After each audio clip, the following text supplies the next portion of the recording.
I need a mother for my sons. You need a home. I'm proposing marriage, and I'm not offering you love." The words hit Emily Carter harder than the Montana blizzard she'd just crawled out of.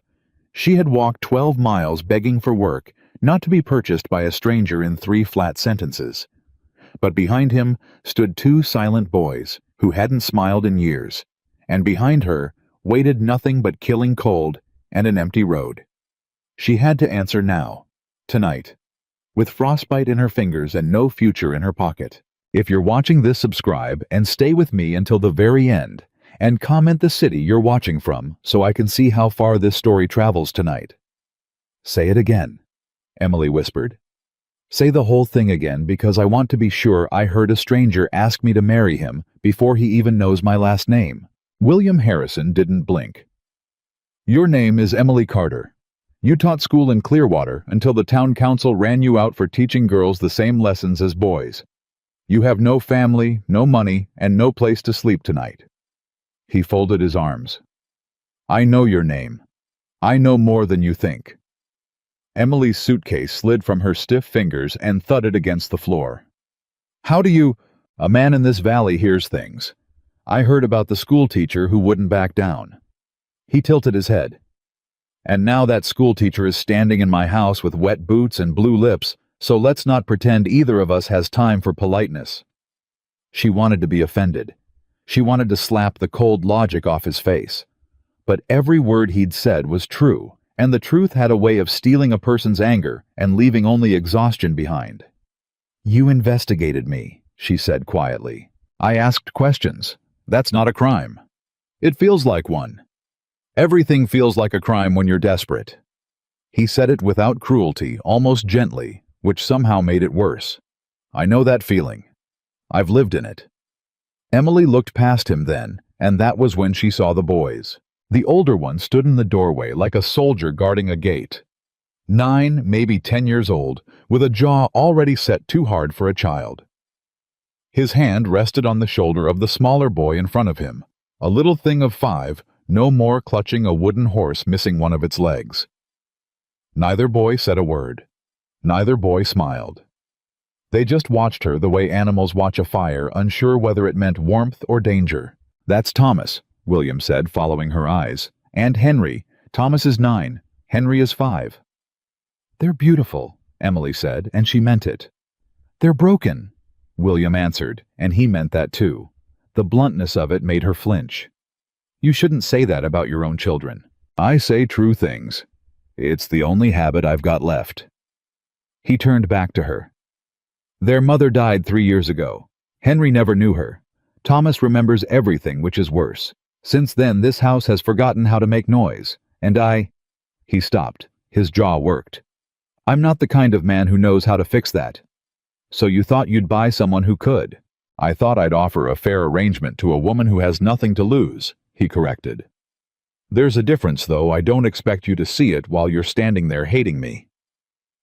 "I don't hate you," Emily said, surprising herself. "You will."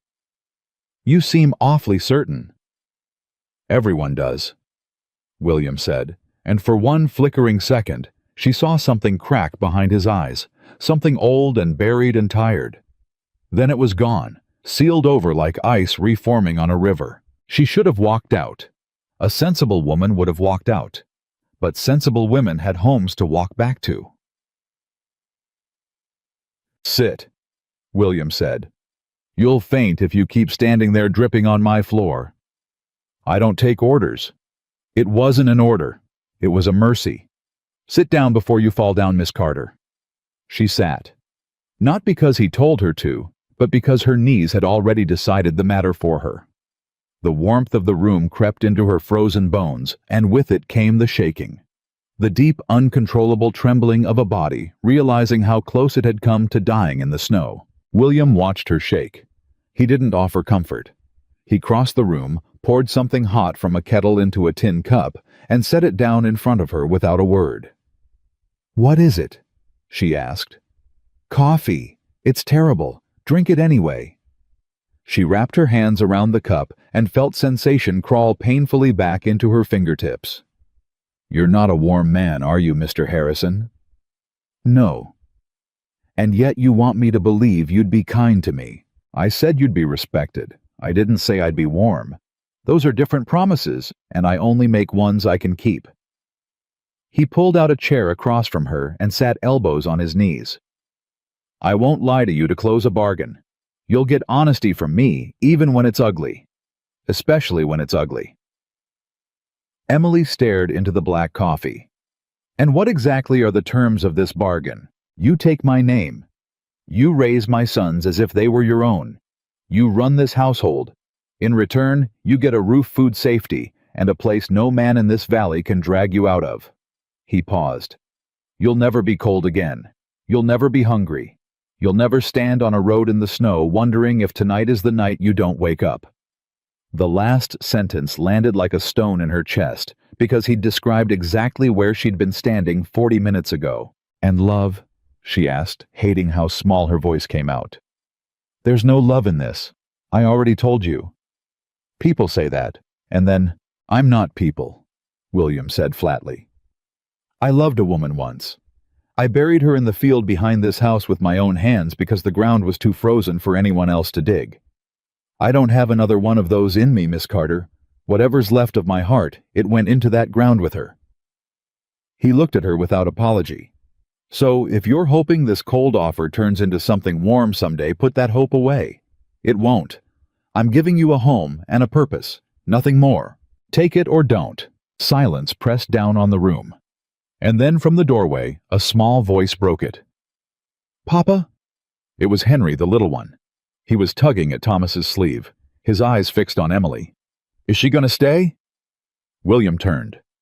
Something passed over his face, a spasm of pain he immediately crushed. "That depends on the lady, son. Go on back to your room." But Henry didn't go. He took one small step forward, clutching the three-legged horse to his chest, and asked the question that would decide everything. "Are you a mama?" Emily's throat closed. "Henry." Thomas snapped, yanking his brother back. "Don't. We talked about this. Don't ask people that." "But she's got a nice face," Henry protested. "It doesn't matter what her face is," Thomas said, and his voice was far too old, far too flat. The voice of a boy who had learned early that nice faces leave. They always go. Remember, they always leave. So don't. And there it was, the moment that split Emily Carter's life clean in two. She could have said something careful, something adult. Instead, she set down the coffee, and she looked at that 9-year-old boy who was trying so hard to protect a 5-year-old from hope, and she felt her whole plan collapse. "What's your name?" she asked Thomas softly. "You already know it," he said. "He told you." "I'd rather hear it from you." The boy's jaw tightened. "Thomas. Thomas." She nodded slowly. "You're the one who takes care of everybody here, aren't you?" He didn't answer, but his eyes flickered just once, and that flicker told her everything. "I'm not going to make you a promise tonight," Emily said. "You've had enough people make you promises. But I'll tell you the truth the same way your father does." She glanced at William. "I've got nowhere to go, and you've got a house that forgot how to laugh. Maybe that's not love. Maybe it's not anything with a pretty name, but it might be enough to start." Thomas said nothing. Henry, however, broke free of his brother's grip, walked straight up to Emily, and held out the broken wooden horse. "His leg came off," the little boy said gravely. "Can you fix him?" Emily took the toy in her trembling hands. And in that moment, William Harrison saw something he hadn't seen in his own house in 3 long years. He saw his youngest son trust someone. "Yes," Emily whispered. "I can fix him."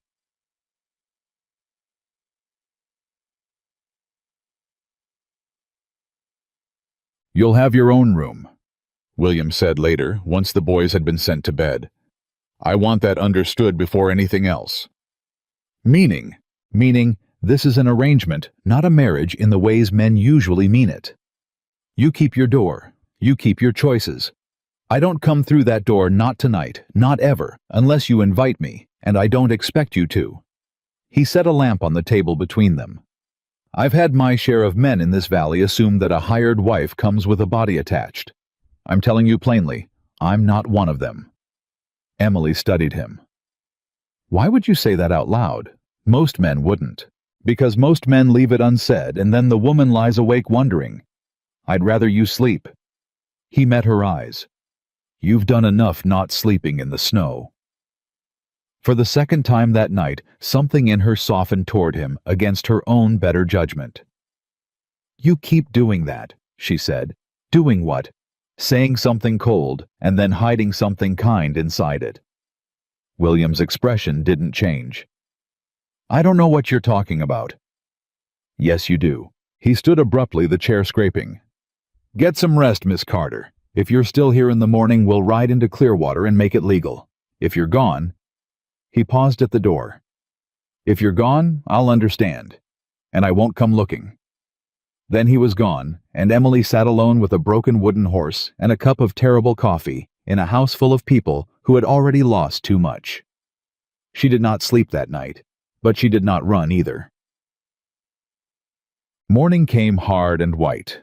Emily stood at the window before dawn, watching the fields turn from black to gray to blinding, and she made her decision the way she'd made every decision in her life, quietly and alone. When William came down dressed for town, he found her waiting at the bottom of the stairs with her suitcase in hand. His face closed. "You're leaving." "No," Emily said. "I packed because I have nothing to unpack until I know where I'm putting it. I'm staying, Mr. Harrison. Let's go make it legal before I come to my senses." Something moved across his features, not quite relief, but its cousin. "You understand what you're agreeing to. I understand that I have nowhere else on this earth to go, and that you have two boys who need somebody, and that sometimes need is the only honest reason anybody does anything." She lifted her chin. "You wanted the truth, even when it's ugly. There it is." William looked at her for a long moment. "That's the most honest thing anybody's said in this house in 3 years," he said finally. "Get your coat. It's cold." Yet, the wedding, if it could be called that, took 9 minutes. There was a tired preacher, 2 ranch hands dragged in as witnesses, and a courthouse clerk who smelled of whiskey and didn't look up once. William said his part in a voice like a man reading a fence repair order. Emily said hers with her hands folded to hide the shaking. When the preacher said the words that bound them, William did not kiss her. He simply nodded once as if closing a business ledger and signed his name. Emily signed beneath it. Emily Harrison.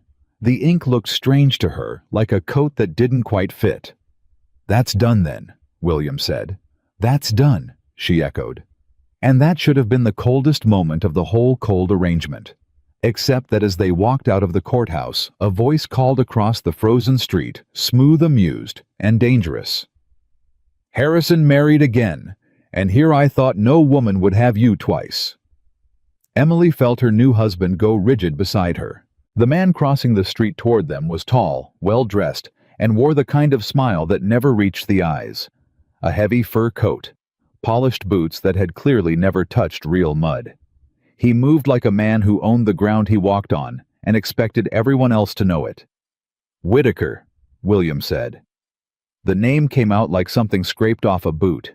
"William." The man stopped a few feet away and let his gaze travel slowly over Emily top to bottom in a way that made her skin crawl.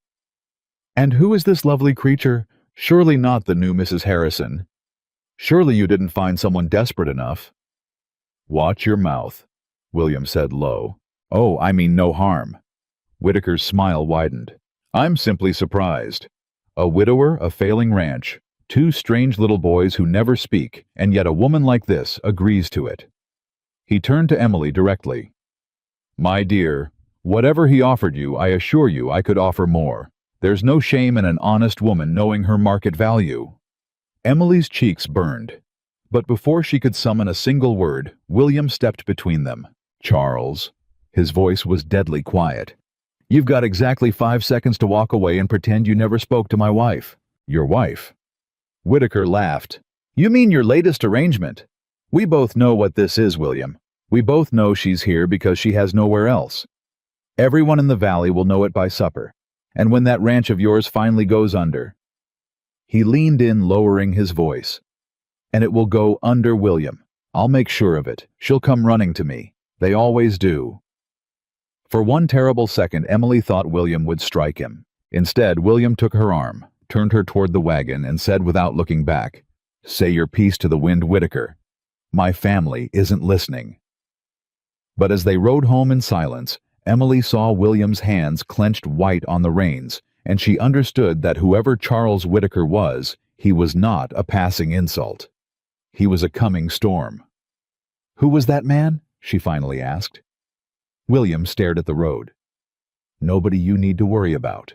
He threatened your ranch, in front of a courthouse. That's not nobody." "Emily." "He said he'd make sure it went under." "What did he mean?" William's jaw tightened. "It means nothing. Leave it." "You promised me honesty," she said quietly. "Even when it's ugly. You said those exact words in your kitchen last night. Was that a lie already before we're even a day married?" The reins creaked in his fists. For a long time he said nothing. Then in a voice she had to strain to hear over the wind, "Charles Whitaker has wanted my land for 6 years, since before my wife died. It sits between his 2 biggest properties, and without it, he can't run his cattle straight through to the rail line." William's voice was flat, controlled, and underneath it ran something like fear. "He offered to buy it. I said no. He offered more. I said no. And now," he stopped. Now he's stopped offering," William said.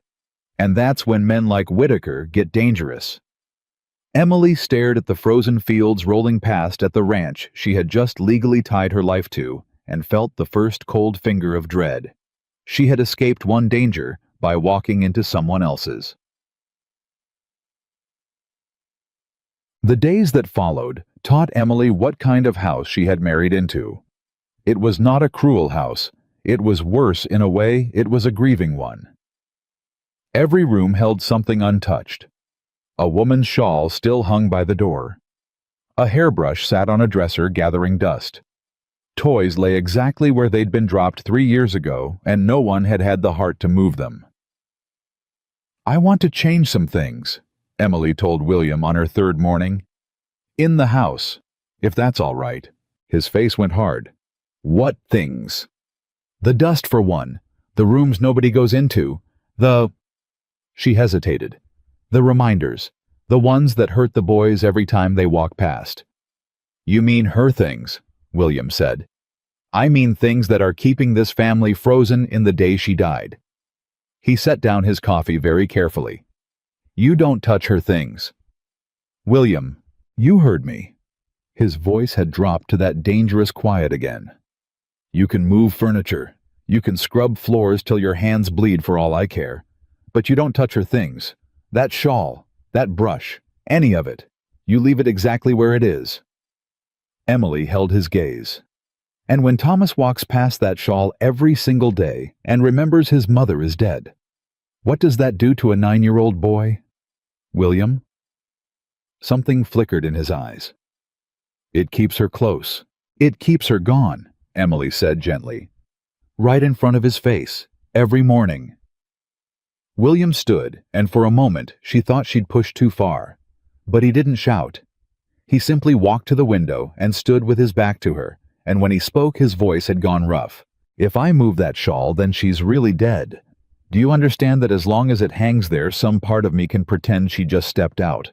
That she's coming back?" He pressed a hand flat against the cold glass.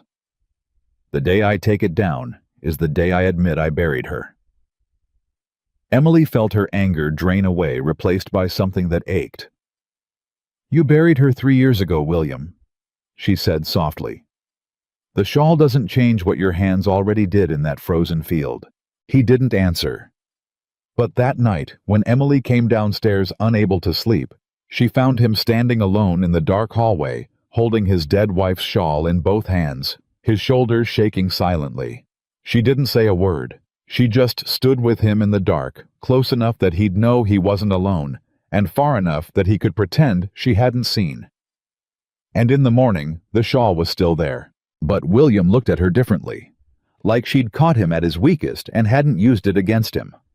That Emily was learning was the only currency that mattered in this house. The boys were the harder work. Henry came around first because Henry was 5, and hope came easily to him. She fixed his 3-legged horse the very first day, gluing the wooden leg back on, and painting over the crack, and from that moment, the little boy trailed her like a shadow. "Mama," he started one afternoon, and then froze horrified at himself. He clapped both hands over his mouth. I didn't. Thomas said not to. Emily knelt down to his level. "It's all right, Henry. Thomas says you're not really our mama." "Thomas is right," Emily said carefully. "I'm not the mama you were born to. Nobody can be that. But I can be a person who takes care of you and loves you, if you'll let me, and you can call me whatever feels right." Henry considered this with enormous seriousness. "Can I call you Emily?" "You can call me Emily." "And sometimes Mama." When Thomas isn't listening, Emily's heart cracked straight down the middle. "Sometimes Mama," she whispered, "when it feels right." Thomas was a fortress with no doors. He was polite. He was obedient. He did everything she asked and offered nothing of himself. He'd learned in 3 years of watching hired women come and go that the safest thing was to keep his heart locked so tight nobody could get in to break it. Emily didn't push. She just kept showing up, kept setting his place at the table, kept leaving a lamp lit when he had nightmares he refused to admit to. And then one night, everything cracked open. She heard it from her room, a sound like a wounded animal coming from the boys' room down the hall. She was up and moving before she'd even thought about it. Thomas was sitting bolt upright in bed, drenched in sweat, his eyes wide and unseeing. "Thomas!" She sat carefully on the edge of the bed. "Thomas, it's a dream. You're all right." "I couldn't stop it." The boy gasped, and he wasn't awake, not fully trapped somewhere between sleep and memory. "I couldn't stop the blood. There was so much blood, and Papa was screaming, and the baby was crying, and I couldn't. Emily went very still. "Thomas," she said gently, "were you there when your mother died?" The boy's eyes focused on her, and the look in them was the loneliest thing she had ever seen. "They forgot I was in the house," he whispered. "Everybody was so busy trying to save her and the baby. I hid in the hall. I saw." His whole body was shaking. "I saw the sheet turn red. I heard her stop. And then everybody was crying over Henry because he lived, and nobody ever asked me what I saw." A tear slid down his cheek. "I've never told anybody. Papa doesn't know I saw." Emily's chest ached so badly she could hardly breathe. 6 years old. He had been 6 years old, hiding in a hallway, watching his mother bleed to death, while the whole world forgot he existed. And he had carried that alone for 3 years, protecting everyone else from the weight of it.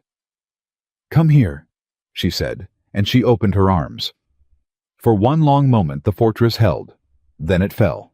Thomas collapsed into her, and the fortress boy, who never cried, never asked for anything, never let anyone in. He sobbed like the small child he had never once been allowed to be. Emily held him and rocked him and said nothing because there was nothing to say, only a warm body and steady arms and the simple staggering fact of not being alone anymore. "You don't have to carry it by yourself," she murmured into his hair. "Not anymore. That's what I'm here for. Even if you never call me anything, even if you hate me, I'm here to help carry it." Thomas cried until he had nothing left, and then he slept, his hand fisted in her sleeve so she couldn't leave. What Emily didn't know was that William was standing in the doorway.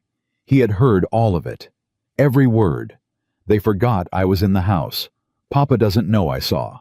For 3 years, William Harrison had believed his oldest son was simply cold, simply distant, a strange, quiet boy who took after his father. He had never once imagined the truth. He had never known his 6-year-old had watched his mother die, and had spent 3 years shielding his father from a grief the father couldn't have survived. William Harrison stood in that doorway and felt the entire foundation of his understanding crack apart.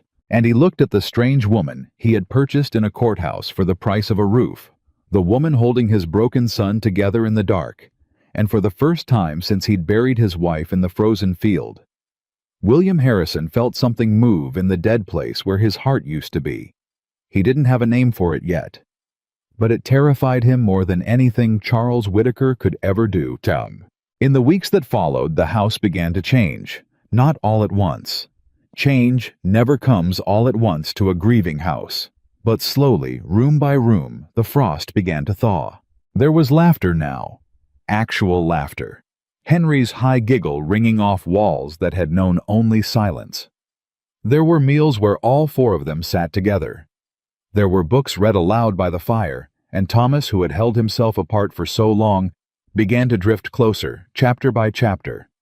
Until one night, Emily looked up and found him leaning against her arm, fast asleep, the fortress finally fully down.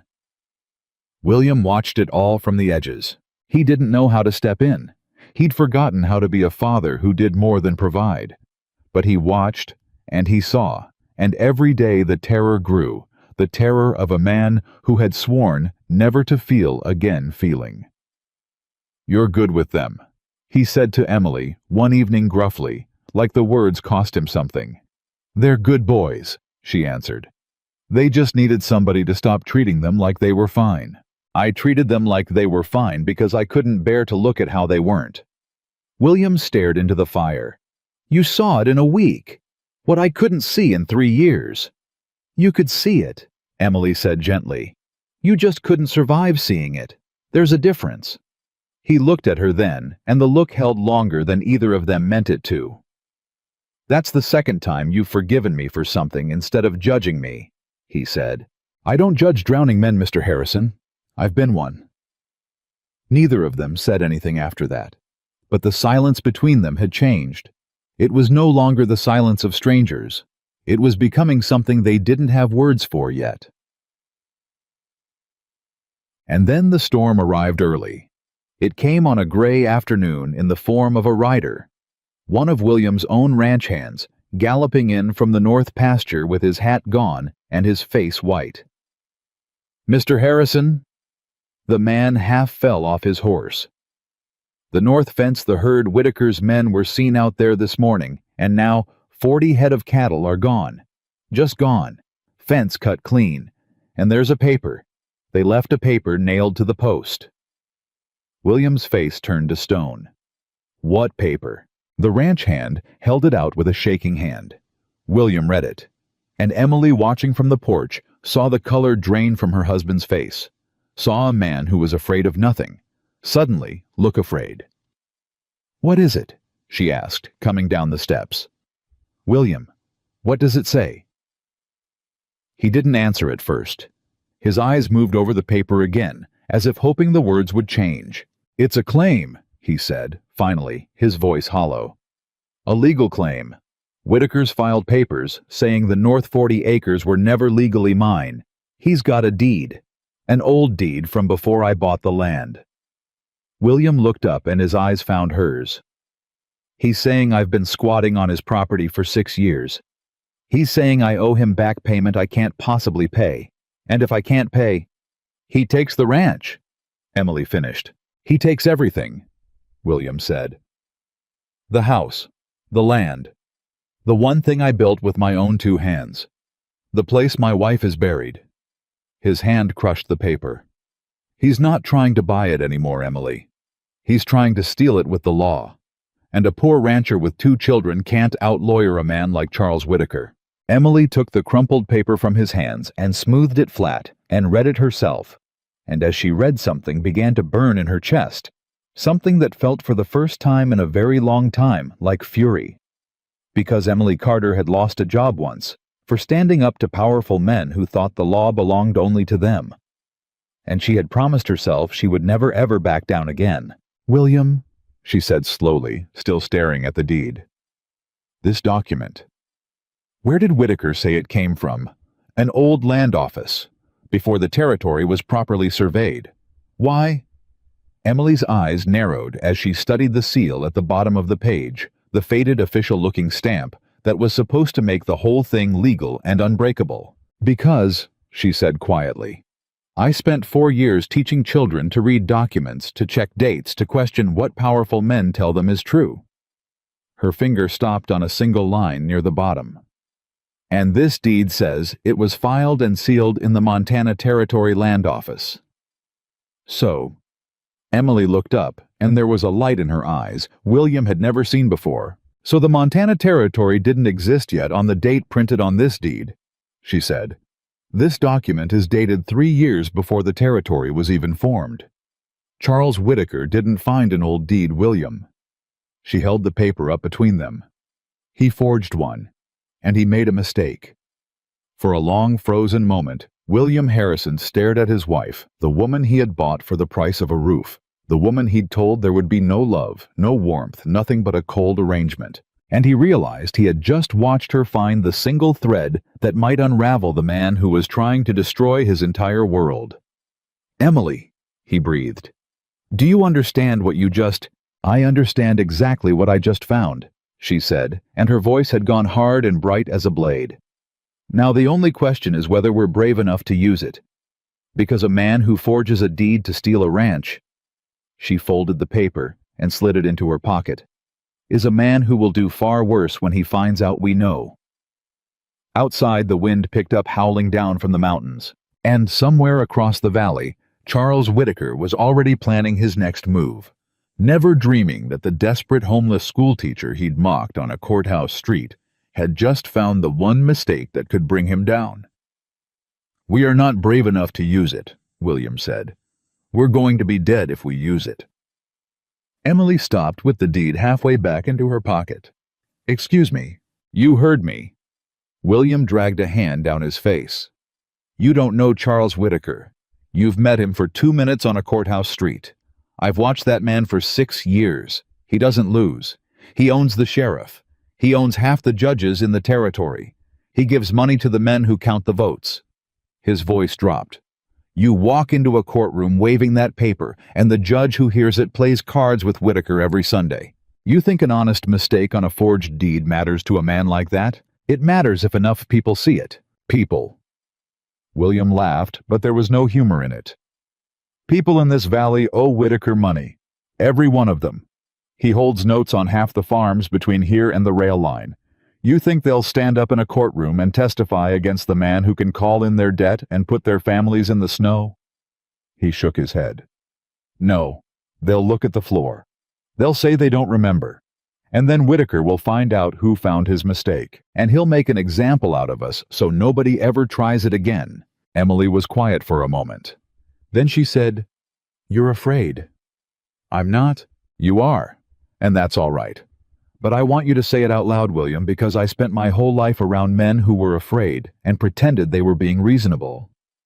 She stepped closer to him. "You're not staying quiet because it's smart. You're staying quiet because you're scared he'll take everything, and if you never fight, then you never technically lose. You just slowly hand it over. That's not a strategy. That's surrender wearing a nicer coat." The words landed. She watched them land. William's jaw worked.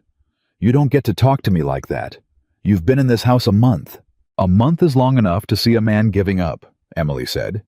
"Your wife is buried on that land. Your sons were born on that land. And you'd rather lose it slowly than risk losing it fast.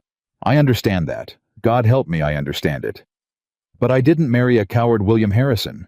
I married a man who dug his wife's grave with his own hands because the ground was too frozen for anyone else.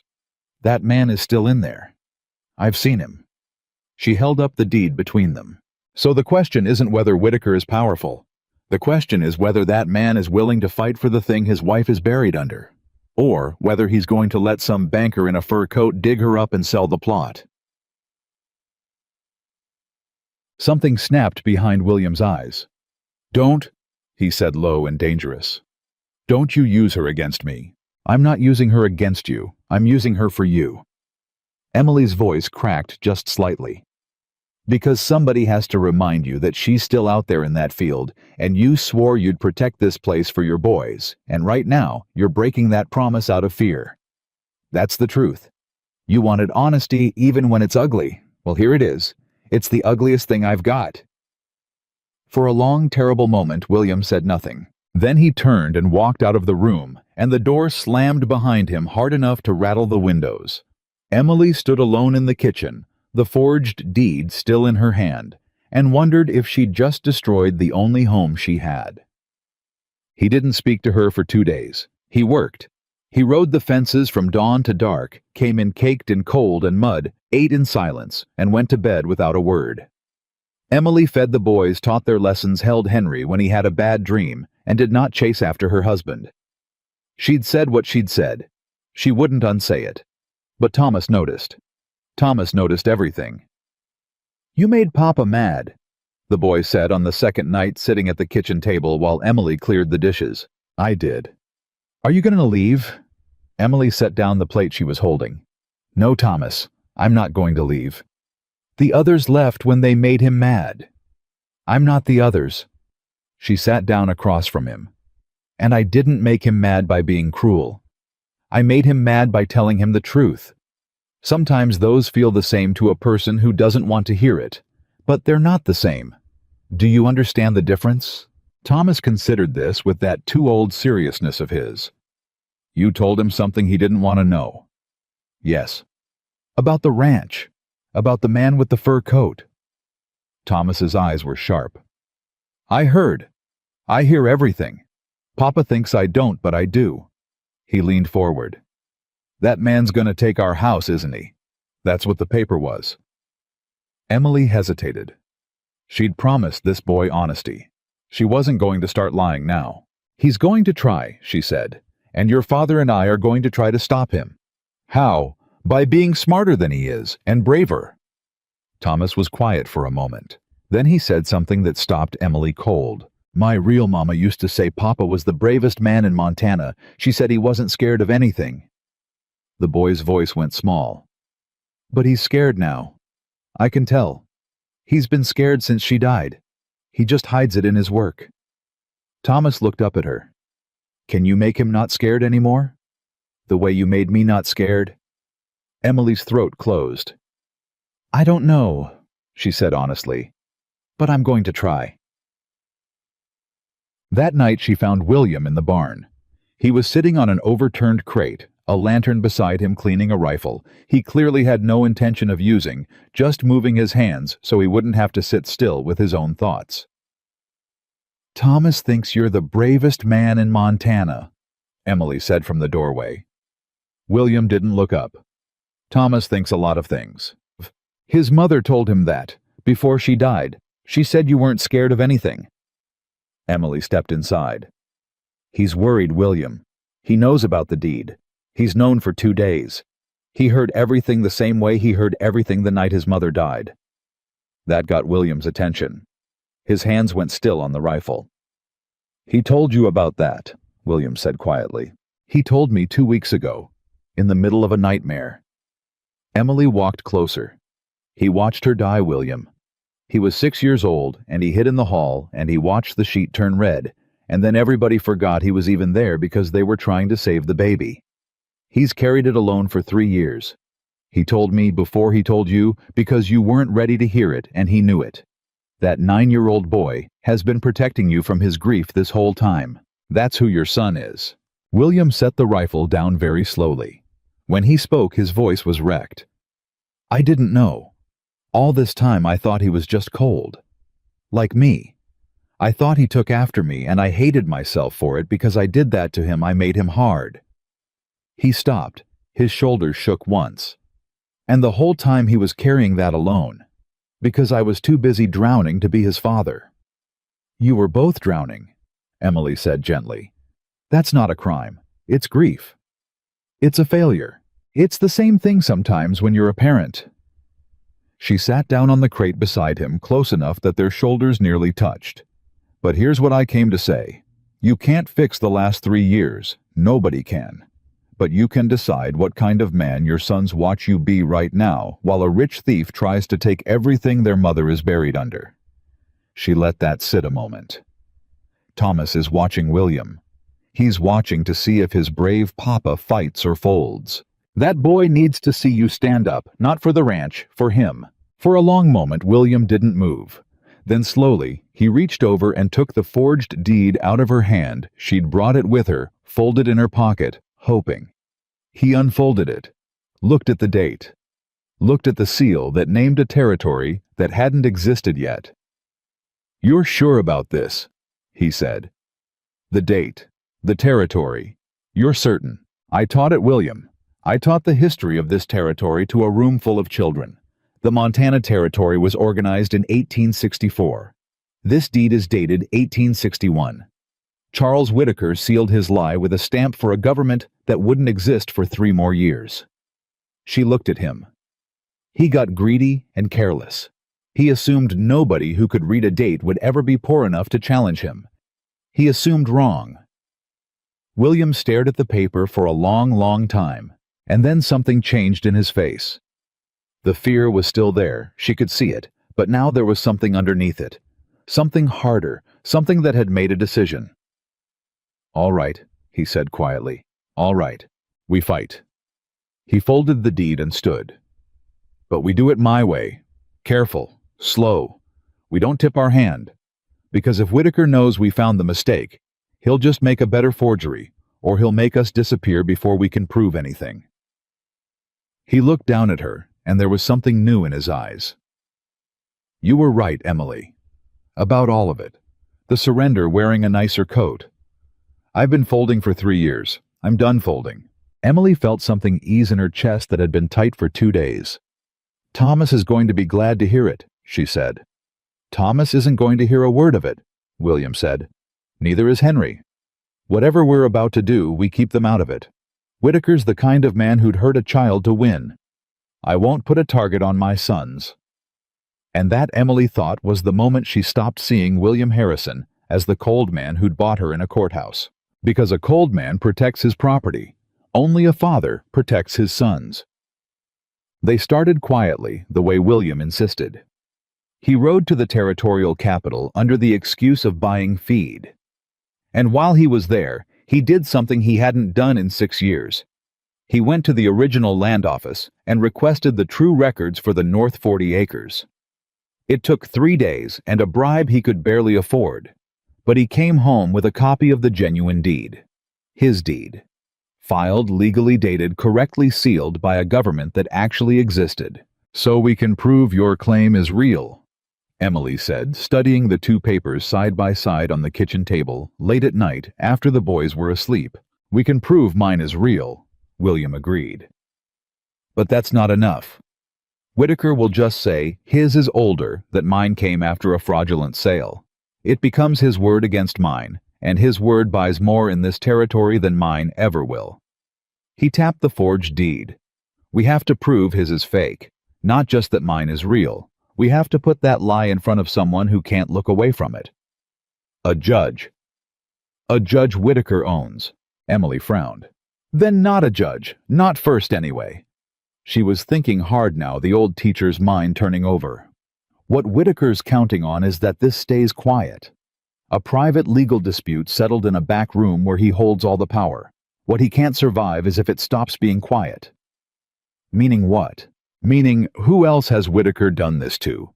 Emily looked up. "A man doesn't forge his first deed at your ranch, William. Men like him practice. They get away with something small, and then something bigger, and then something bigger still. If he forged a deed to take your land, he's forged others.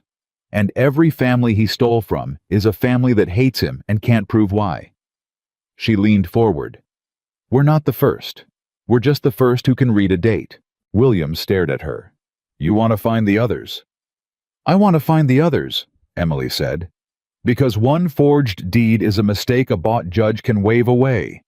But 5 forged deeds, all with the same kind of impossible error, all stealing land from poor families and handing it to Charles Whitaker." Her eyes were burning again. "That's not a mistake. That's a pattern. And a pattern is the one thing even a bought judge can't pretend not to see, not with the whole valley watching." For a moment, William just looked at her. This woman he'd told there would be no warmth, no love, nothing but a cold arrangement. "Where did you come from?" he said quietly. "A schoolhouse full of children whose parents got cheated by men in fur coats," Emily answered. "I've been angry about this my whole life, William. I just never had a fight worth spending it on. Until now. Finding the others was harder and more dangerous than either of them expected. Emily started with the widows. It was a schoolteacher's instinct. She knew the mothers knew which families had gone quiet, which farms had changed hands under strange circumstances in the years since Whitaker began his rise. She visited them under the cover of ordinary things. Bringing bread, asking after children, sitting at kitchen tables, and so gently asking questions. And the stories came. There was the Delaney place lost 4 years ago, when a forgotten lien surfaced right after the father died. There was the widow Abbott run off her 40 acres by a deed nobody had ever heard of. There was old man Prescott, whose water rights had vanished into Whitaker's hands through paperwork he couldn't read and couldn't afford to fight.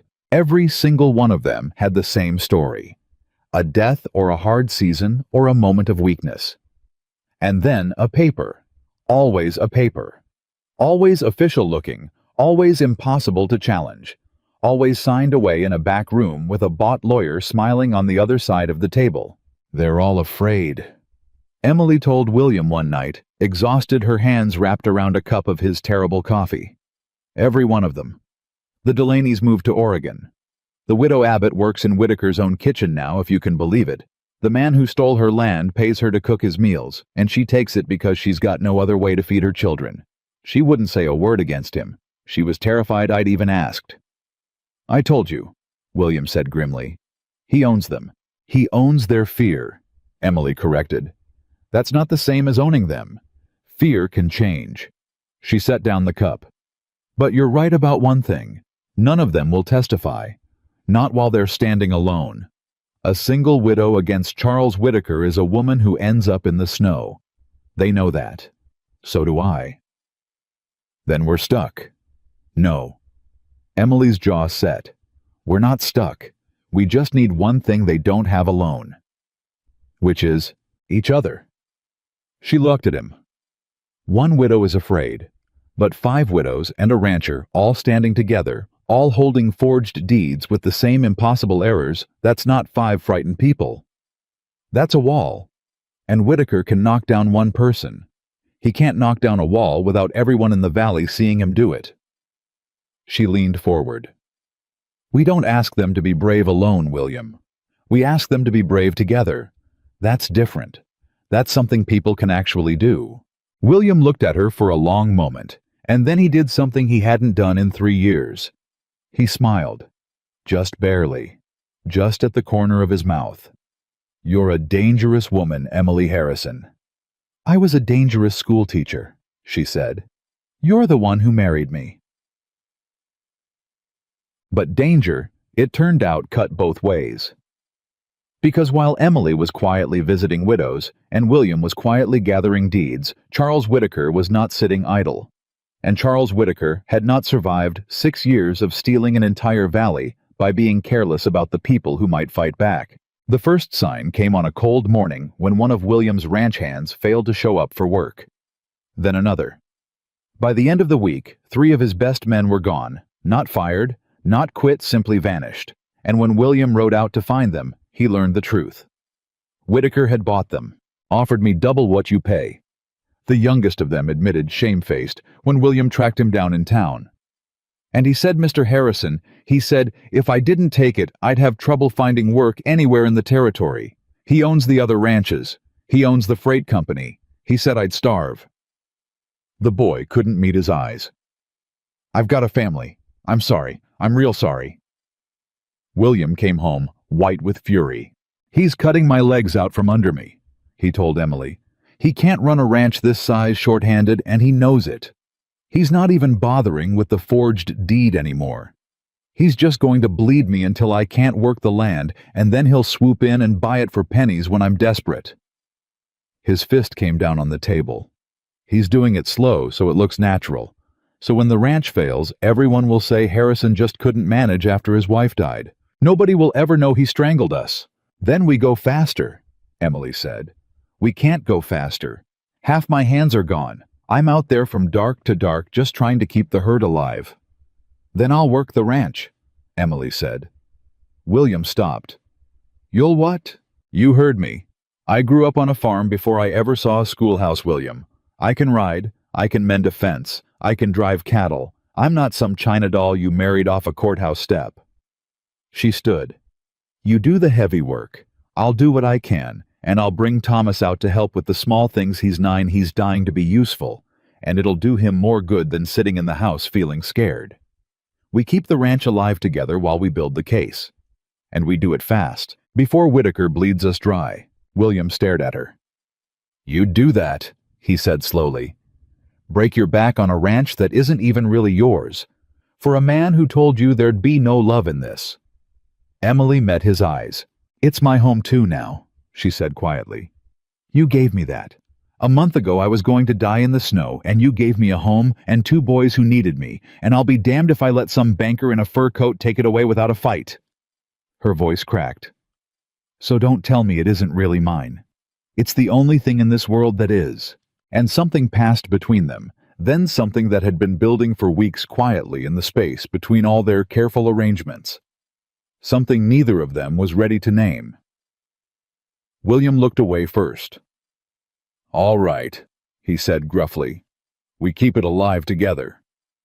But his hand, when he set it on the table, came to rest very close to hers, and she didn't move hers away. The weeks that followed were the hardest of Emily's life. She rose before the sun and worked until she couldn't feel her hands. She learned muscles she'd forgotten she had. She rode fences in weather that would have sent a lesser woman running back inside, and she came in each night so tired she could barely eat. Thomas worked beside her, and something in the boy came alive out there in the cold and the labor for the first time in 3 years. He had a purpose that wasn't just protecting everyone from grief. He had a ranch to save. He stood a little taller. He looked at Emily a little differently, and William watched it all, and the dead thing in his chest kept stirring, kept warming, kept terrifying him. You're going to hurt yourself, he told her one night when she nearly fell asleep in her chair at supper. I'm fine. You're not fine. You've been up since 4. You worked the north pasture in a wind that took my hat clean off. He hesitated. You don't have to do this, Emily. Yes, I do. Why? And there was something raw in the question, something that wasn't just about the ranch. Why would you break yourself for us? Really, tell me the real reason. Emily was too tired to lie. And maybe that was why the truth came out. Because for the first time in my whole life, she said quietly, I have something worth breaking myself for, and I have people who'd notice if I disappeared. Her eyes filled. Do you have any idea what that's like, William, to have spent your whole life being the person nobody would miss? And then one day you walk into a house full of strangers, and a little boy asks you to fix his broken horse, and suddenly there are 3 people who'd notice if you didn't come home. A tear slipped down her cheek. I'm not breaking myself for a ranch. I'm breaking myself because for the first time I belong somewhere, and I'd rather work myself to death protecting that than live one more day the way I used to. Alone, invisible, waiting to die in the snow with nobody looking for me. The kitchen went very quiet. And then William Harrison did something he had not planned to do, something that broke every rule of the cold arrangement he'd laid out in that same kitchen a month before. He reached across the table and took her hand. Not by accident. Not in passing. He took it, and he held it, and he looked at her with an expression that had nothing cold in it at all. You're not invisible, he said, his voice rough. Not here, not to them, not to... He stopped. His thumb moved once across the back of her hand. Not to me. Emily couldn't breathe. William, she whispered, you said there'd be no... I know what I said. His jaw tightened. I said a lot of things a month ago.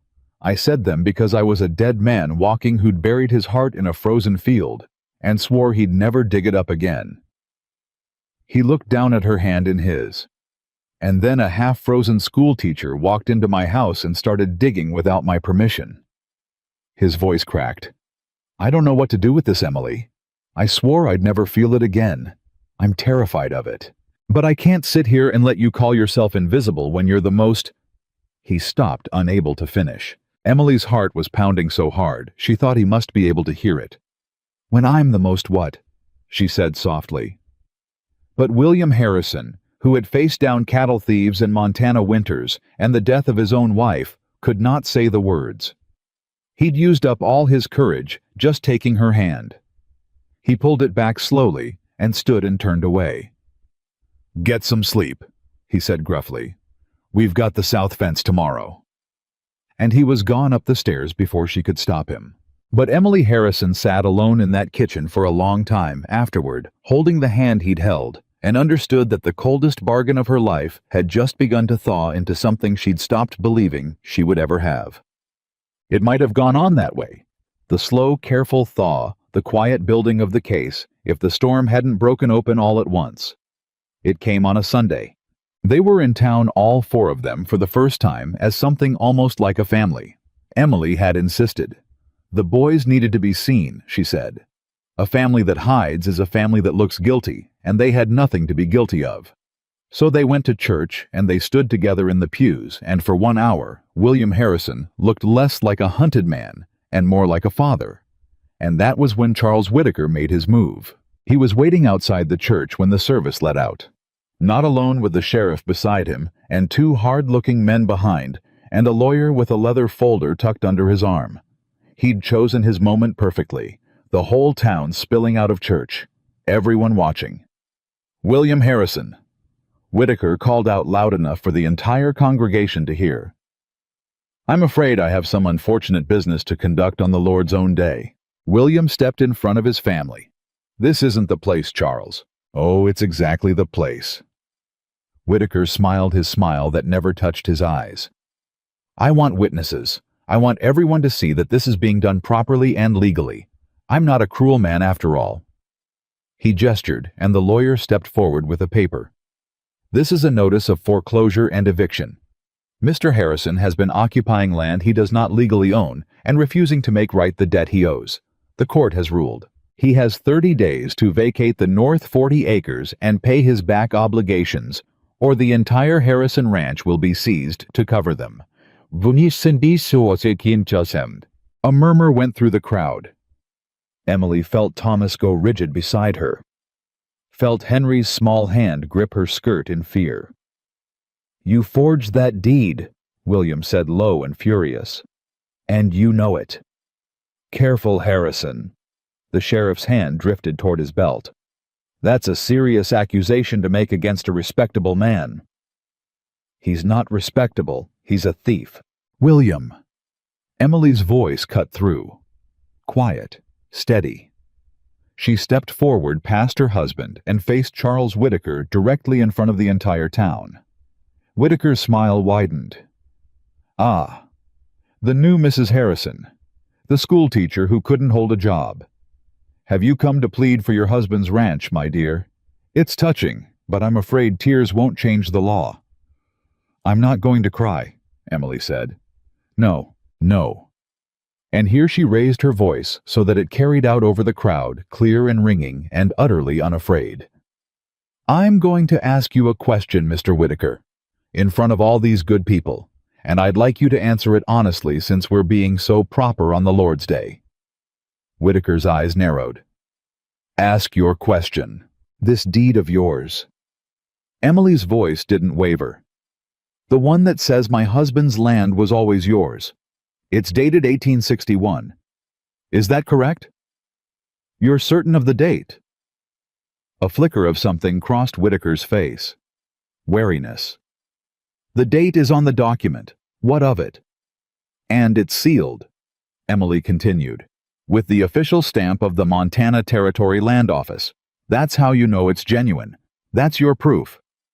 "It is." Emily turned not to Whitaker now, but to the crowd, to the whole town, watching silent, hanging on every word. "How many of you," she called out, "know when the Montana Territory was formed?" Silence. "I'll tell you because I taught it to your children in a schoolhouse before men like this one ran me out for teaching too well." Her voice rose burning now. "The Montana Territory was created by an act of Congress in 1864, 3 years after the date on Mr. Whitaker's deed." The murmur that went through the crowd was different now, sharper. "That means..." Emily said, turning back to Whitaker, whose face had gone gray, that this deed was sealed by a government that did not exist yet, a land office that had not been created, for a territory that was still 3 years from being born. She held his gaze. So either you have discovered a way to obtain an official government seal 3 years before that government was formed, Mr. Whitaker, or you forged this document, and you were too careless and too arrogant and too certain that no poor person would ever be able to read a date to notice the mistake. The whole town was staring at Charles Whitaker now, and Charles Whitaker was staring at Emily with a look of pure murderous hatred. "You," he breathed. "You clever little—" "And I'm not the only one who noticed." Emily pressed on before he could recover. "Because it turns out you've done this before, Mr. Whitaker. To the Delaney's, to the widow Abbott who cooks in your kitchen right now, to old Mr. Prescott. Every one of them handed a forged deed with the same kind of impossible mistake. Every one of them too poor and too frightened to fight." Her voice cracked with fury.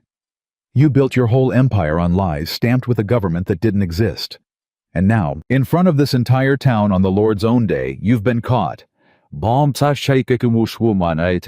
For one frozen moment, nobody moved.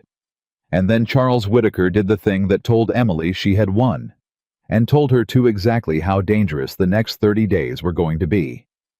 He dropped the smile, entirely.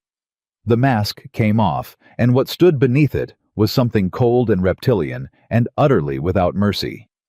He leaned in close to Emily, close enough that only she and William could hear, and he spoke in a voice like ice cracking. "You have no idea what you've just done," Whitaker whispered. "You think a clever speech in front of a flock of sheep protects you. These people will forget by Tuesday. But I won't forget. I never forget." His eyes flicked to the two boys, and then back to Emily, and the meaning in that look turned her blood to ice. "You should have died in the snow, school teacher. It would have been kinder than what's coming." Then he straightened, put the smile back on for the crowd, tucked his lawyer's folder under his arm, and walked away as if nothing had happened at all. But William had heard. William had heard every word, including the part where Charles Whitaker's eyes had moved to his sons. And as they rode home in silence, Emily saw her husband's face and understood that she had just won the first battle of the war, and that Charles Whitaker had just declared he would win it by going after the only thing William Harrison had left to lose: the boys. "I want you to take the boys and leave," William said the moment they got home. "Tonight. There's a woman in Bozeman, my late wife's cousin. You'll be safe there until this is over." Emily set down the basket she was carrying. "No." "Emily, you heard what he said as well as I did. He looked at your sons, and he told me I should have died in the snow." Her voice was steady, but her hands weren't. "So no, I'm not going to take those boys and run to Bozeman and leave you here alone with a man who just threatened to hurt them. We don't split up. That's exactly what he wants. He wants us scattered and scared and easy to pick off one at a time. And if he comes for you, for them—" William's voice broke. "I can't lose them, Emily. I can't. I buried their mother. I will not bury a child. I'd rather hand Whitaker every acre I own than let him within 100 miles of those boys." "Then we don't let him get near them," Emily said. "But we do it together. Here, where you know every inch of the land and every man for miles knows this family." She stepped closer. "You sent the others away, William. All those hired women. You sent them off the second things got hard. Well, I'm not going. I told you that the first night. I'm not the others, and I'm not leaving these boys, and I'm not leaving you, and if Charles Whitaker wants to come for this family, he's going to have to come through me to do it." William stared at her. "You'd stand between a killer and my sons," he said slowly. "I'd stand between a killer and our sons," Emily corrected, "and I wouldn't think twice." Something broke in William's face.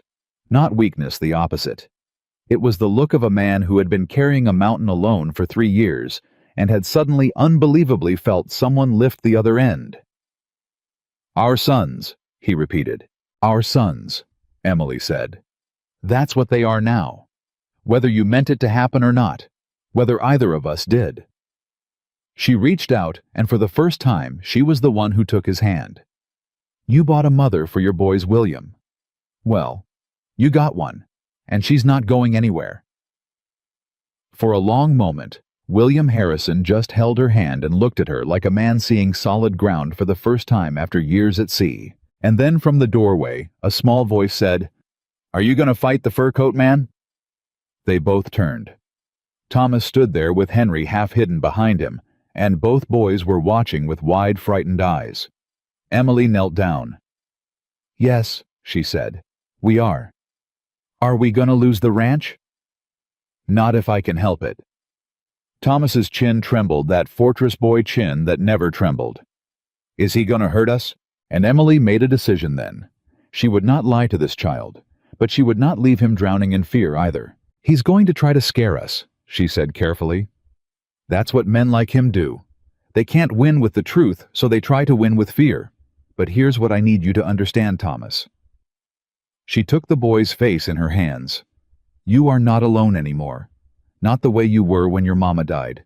You don't have to hide in a hallway and carry this by yourself. You have your papa. You have me. You have Henry. And we are all going to stand together. And we are going to be smarter and braver than that man, and we are going to win. Do you believe me?" Thomas looked into her eyes for a long, long moment. "My real mama used to hold my face like that," he whispered. Emily's heart cracked. "Is that all right?" Thomas swallowed hard. And then, in a voice so small she almost missed it, the fortress boy said the word he had refused to say for a month. "Yes, Mama." Emily pulled him into her arms, and this time he didn't cry. He just held on fierce and tight, the way a drowning boy holds a rope. And over his shoulder, Emily saw William standing frozen, his eyes glistening, watching his oldest son call a stranger Mama, and mean it. "I promise you, Thomas," Emily whispered into his hair. "I will not let anything happen to this family. I promise." It was a promise she had no idea whether she could keep, but she meant it with everything she had. Japan and tour. The next 30 days became a siege. Whitaker didn't come with guns. That wasn't his way. Charles Whitaker came with paper and money and the slow, suffocating pressure of a man who owned everything and could afford to wait. The freight company stopped delivering to Harrison Ranch. When William rode in to demand why the manager wouldn't meet his eyes, "Orders," was all he said. "I got a family too, Mr. Harrison. I'm sorry." The general store cut off his credit. The bank called in a note William hadn't even known he owed one that turned out to have been quietly bought up by one of Whitaker's shell companies. The blacksmith suddenly couldn't shoe his horses. One by one, every thread that held a ranch to the world around it was being cut cleanly and quietly, so that from the outside it just looked like the Harrison place was failing on its own. "He's strangling us," William said one night, his head in his hands at the kitchen table. "Slow. So there's no crime anybody can point to, just a ranch that couldn't make it. And in 30 days when we can't pay, the court takes it, and everyone says poor William Harrison, he just couldn't manage after his wife passed. Then we make sure everyone knows the truth," Emily said. Louder than he can whisper his lies. How he owns the newspaper, he owns the sheriff, he owns the judge who'll hear the case. "He doesn't own the widows," Emily said quietly. William looked up. After Sunday, she said everything changed. "You didn't see it because you've been out fighting freight companies and banks. But I've been in town, and I've been to those kitchens, and something's different now, William. Before they were all alone. One frightened widow against Charles Whitaker. But on Sunday, in front of the whole church, they watched a schoolteacher stand up and call him a thief to his face and survive it." Her eyes were burning. "The widow Abbott came to me yesterday. Came to me, William. She'd never have dared before. She's still scared to death. But she came and she said..." Emily's voice caught. "She said, if you're brave enough to say it out loud, maybe I am too. I'm tired of cooking dinner for the man who stole my children's future." William stared at her. "She'll testify. She'll testify if she's not alone." Emily leaned forward. "And she won't be.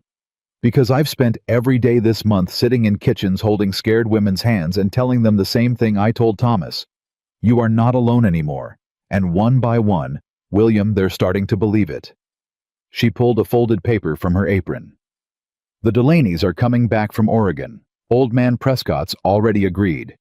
And there are two more, the Coopers, the Henson's families I didn't even know about until the widows started talking to each other.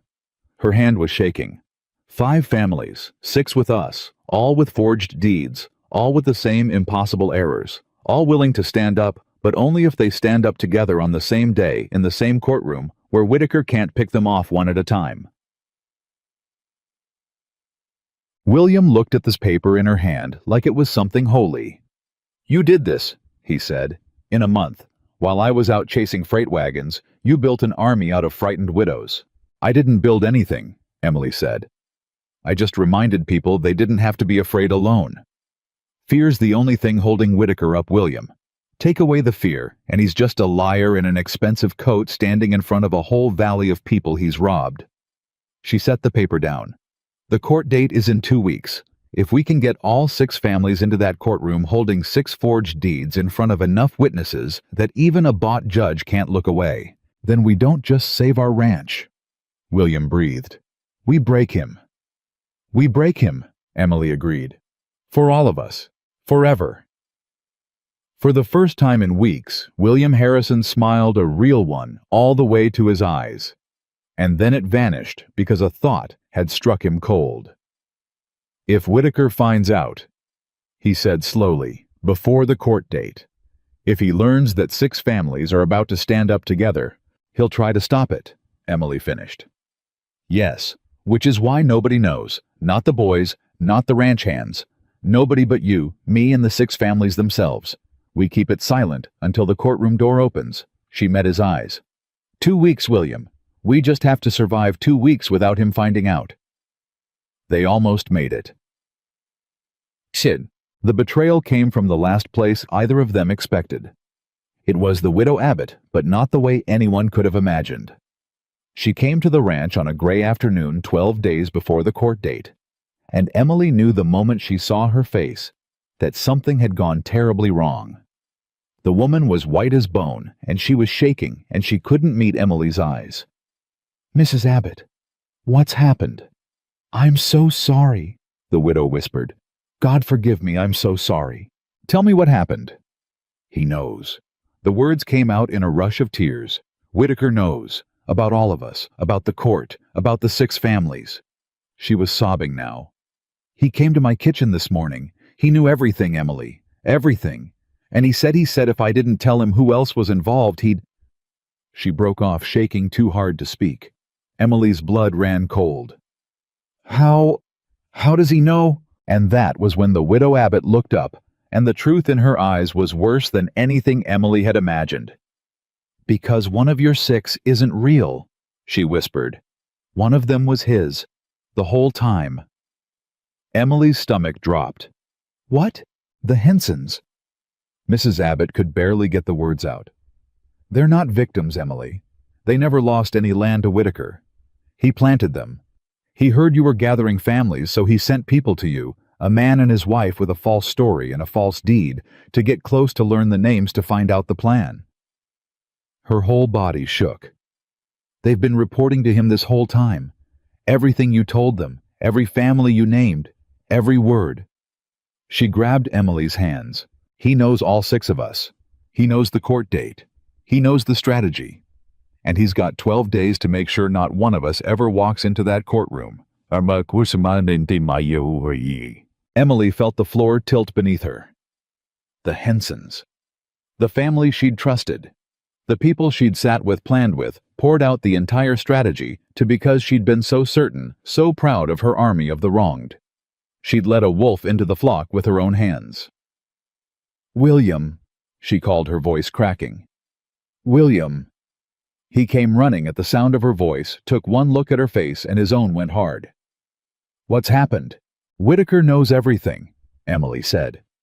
Her voice was steady only because she was too horrified to let it break. "There was a spy, the Hensons. They were his William, planted. I told them all of it, the families, the deeds, the court date, the plan. Everything." She pressed a hand to her mouth. "I did this. I brought them in. I trusted them because they had a sad story and a forged deed, and I never once thought to check if the story was even true. I handed Charles Whitaker our entire case with my own hands. For a moment, William didn't move. And Emily braced herself for the anger. For the "I told you to be careful." For the "this is what happens." She deserved every word of it. But it didn't come.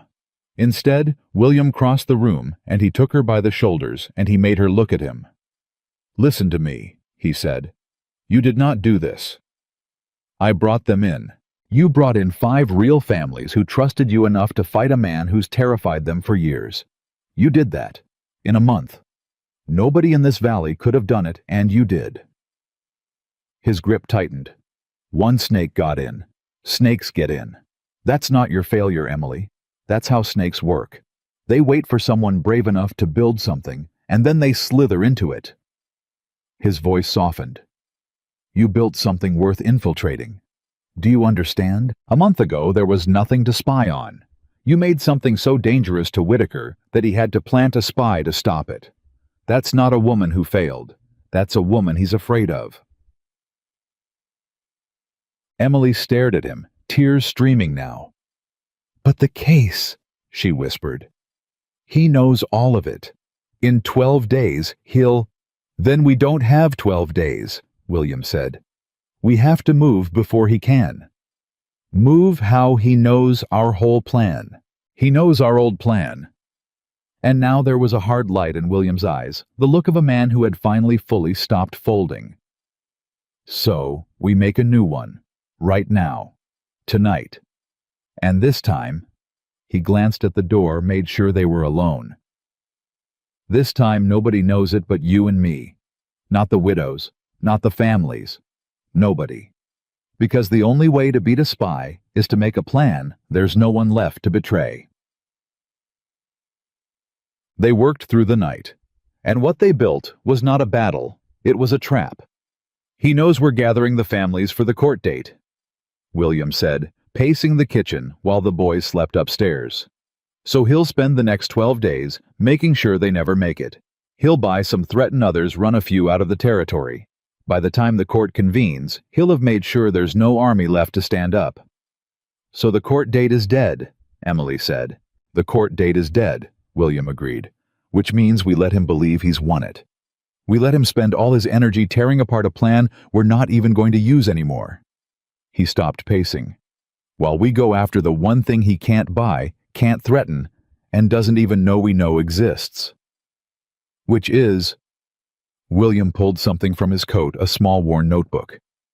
"The forger." Emily blinked. "The forger.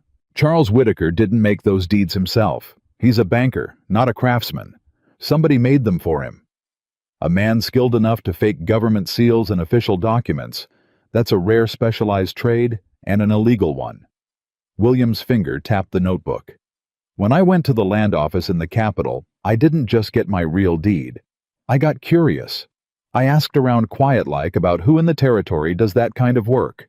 There's only a handful of men skilled enough, and one of them," he opened the notebook, "one of them turned up dead 6 months ago in a river with his pockets full of money he had no honest way of earning."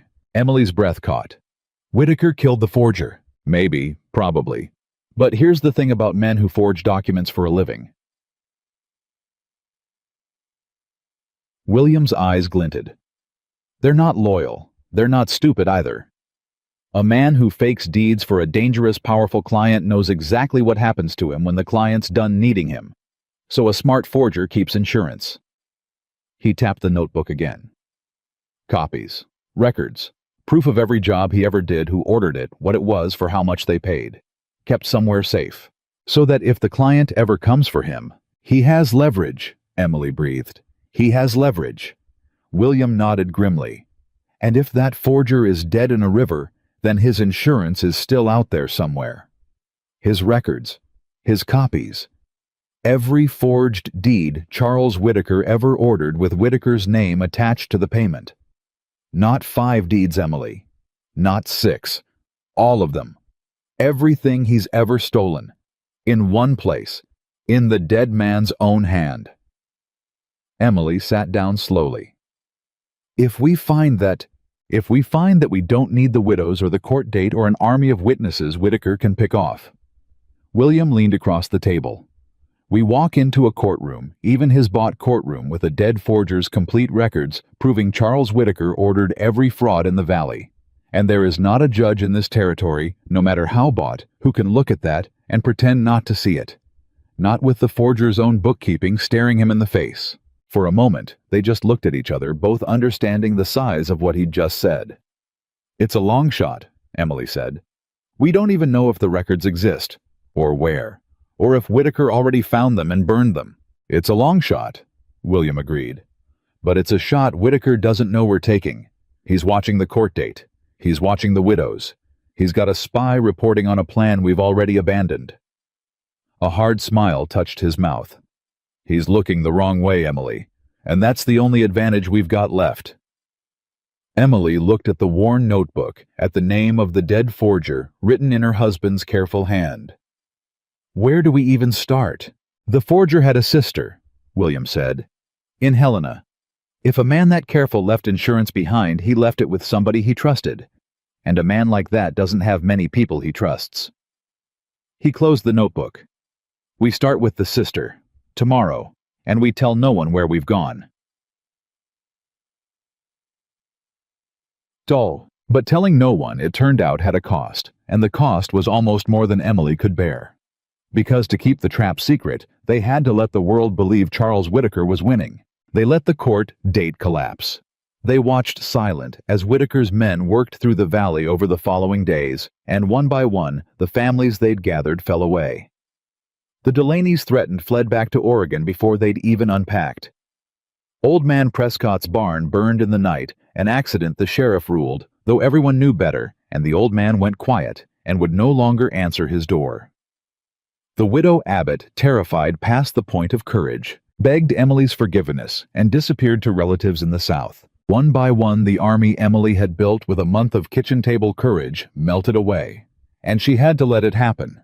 She had to stand by and watch every frightened person she'd promised.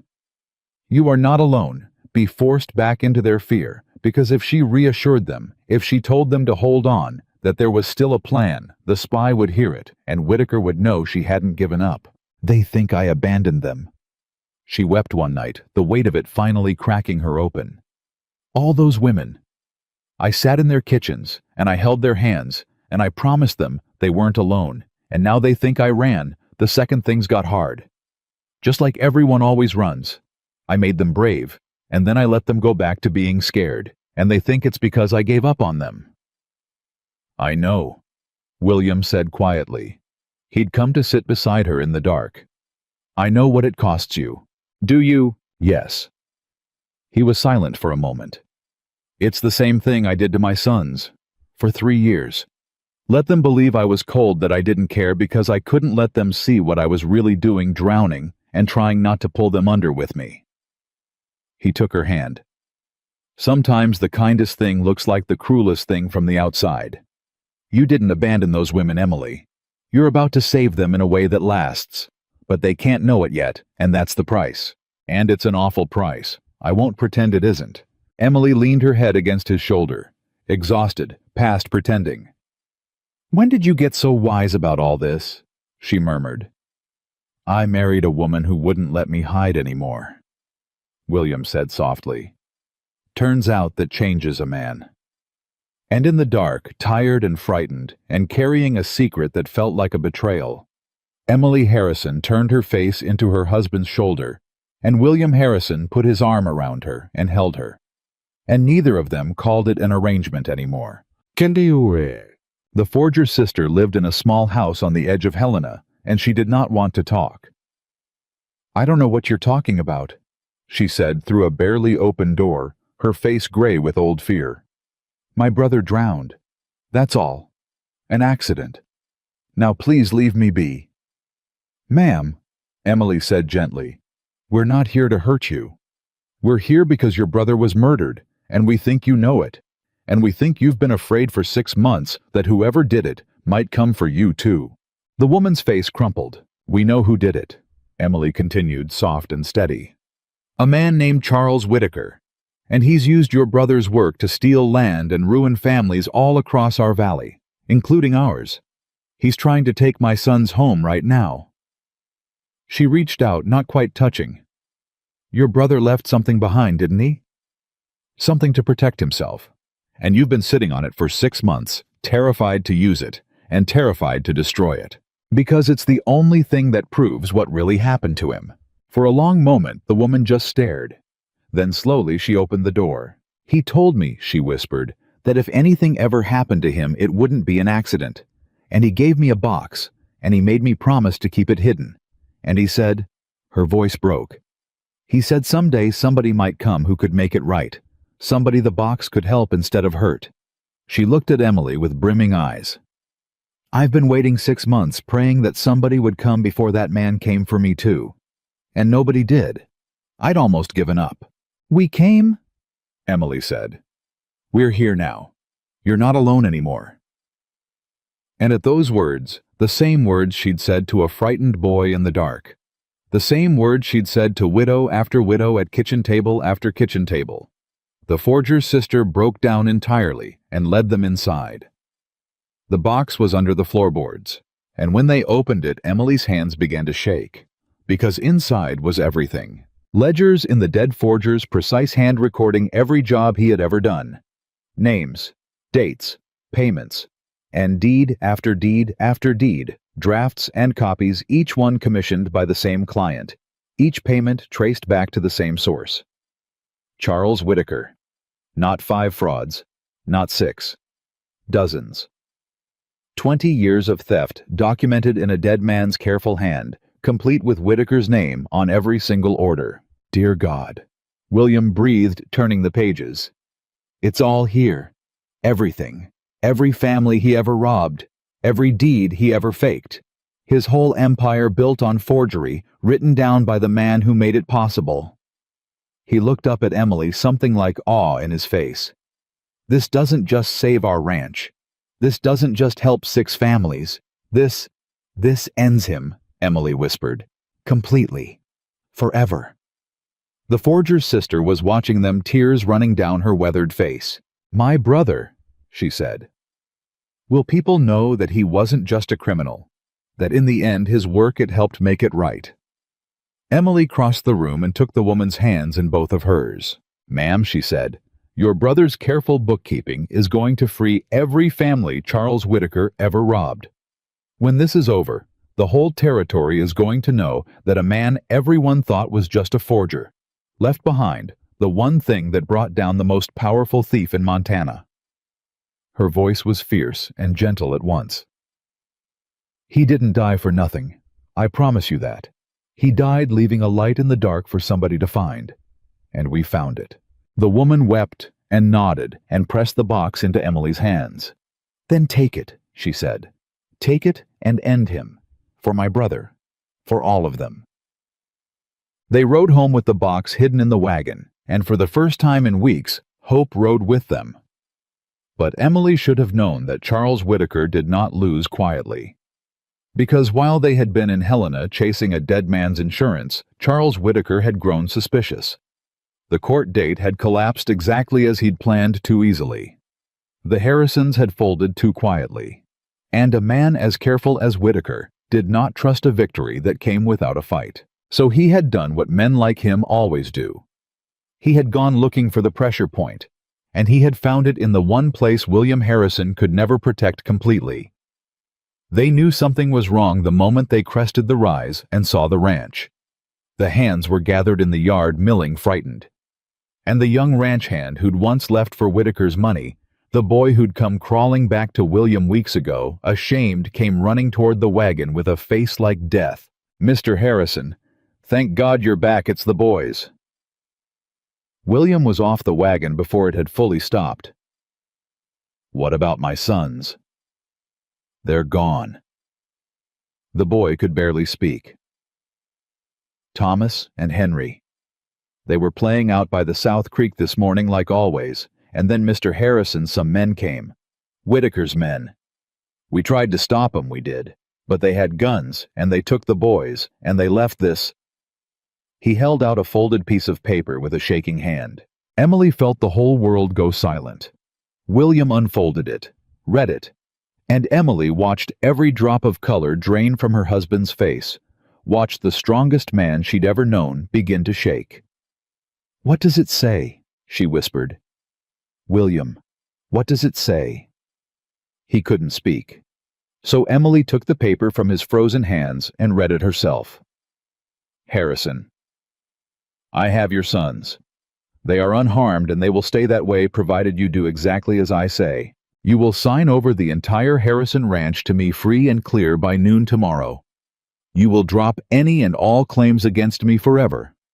You will sign a statement confessing that your deed was fraudulent and mine was always genuine. And you and your schoolteacher wife will leave the territory and never return.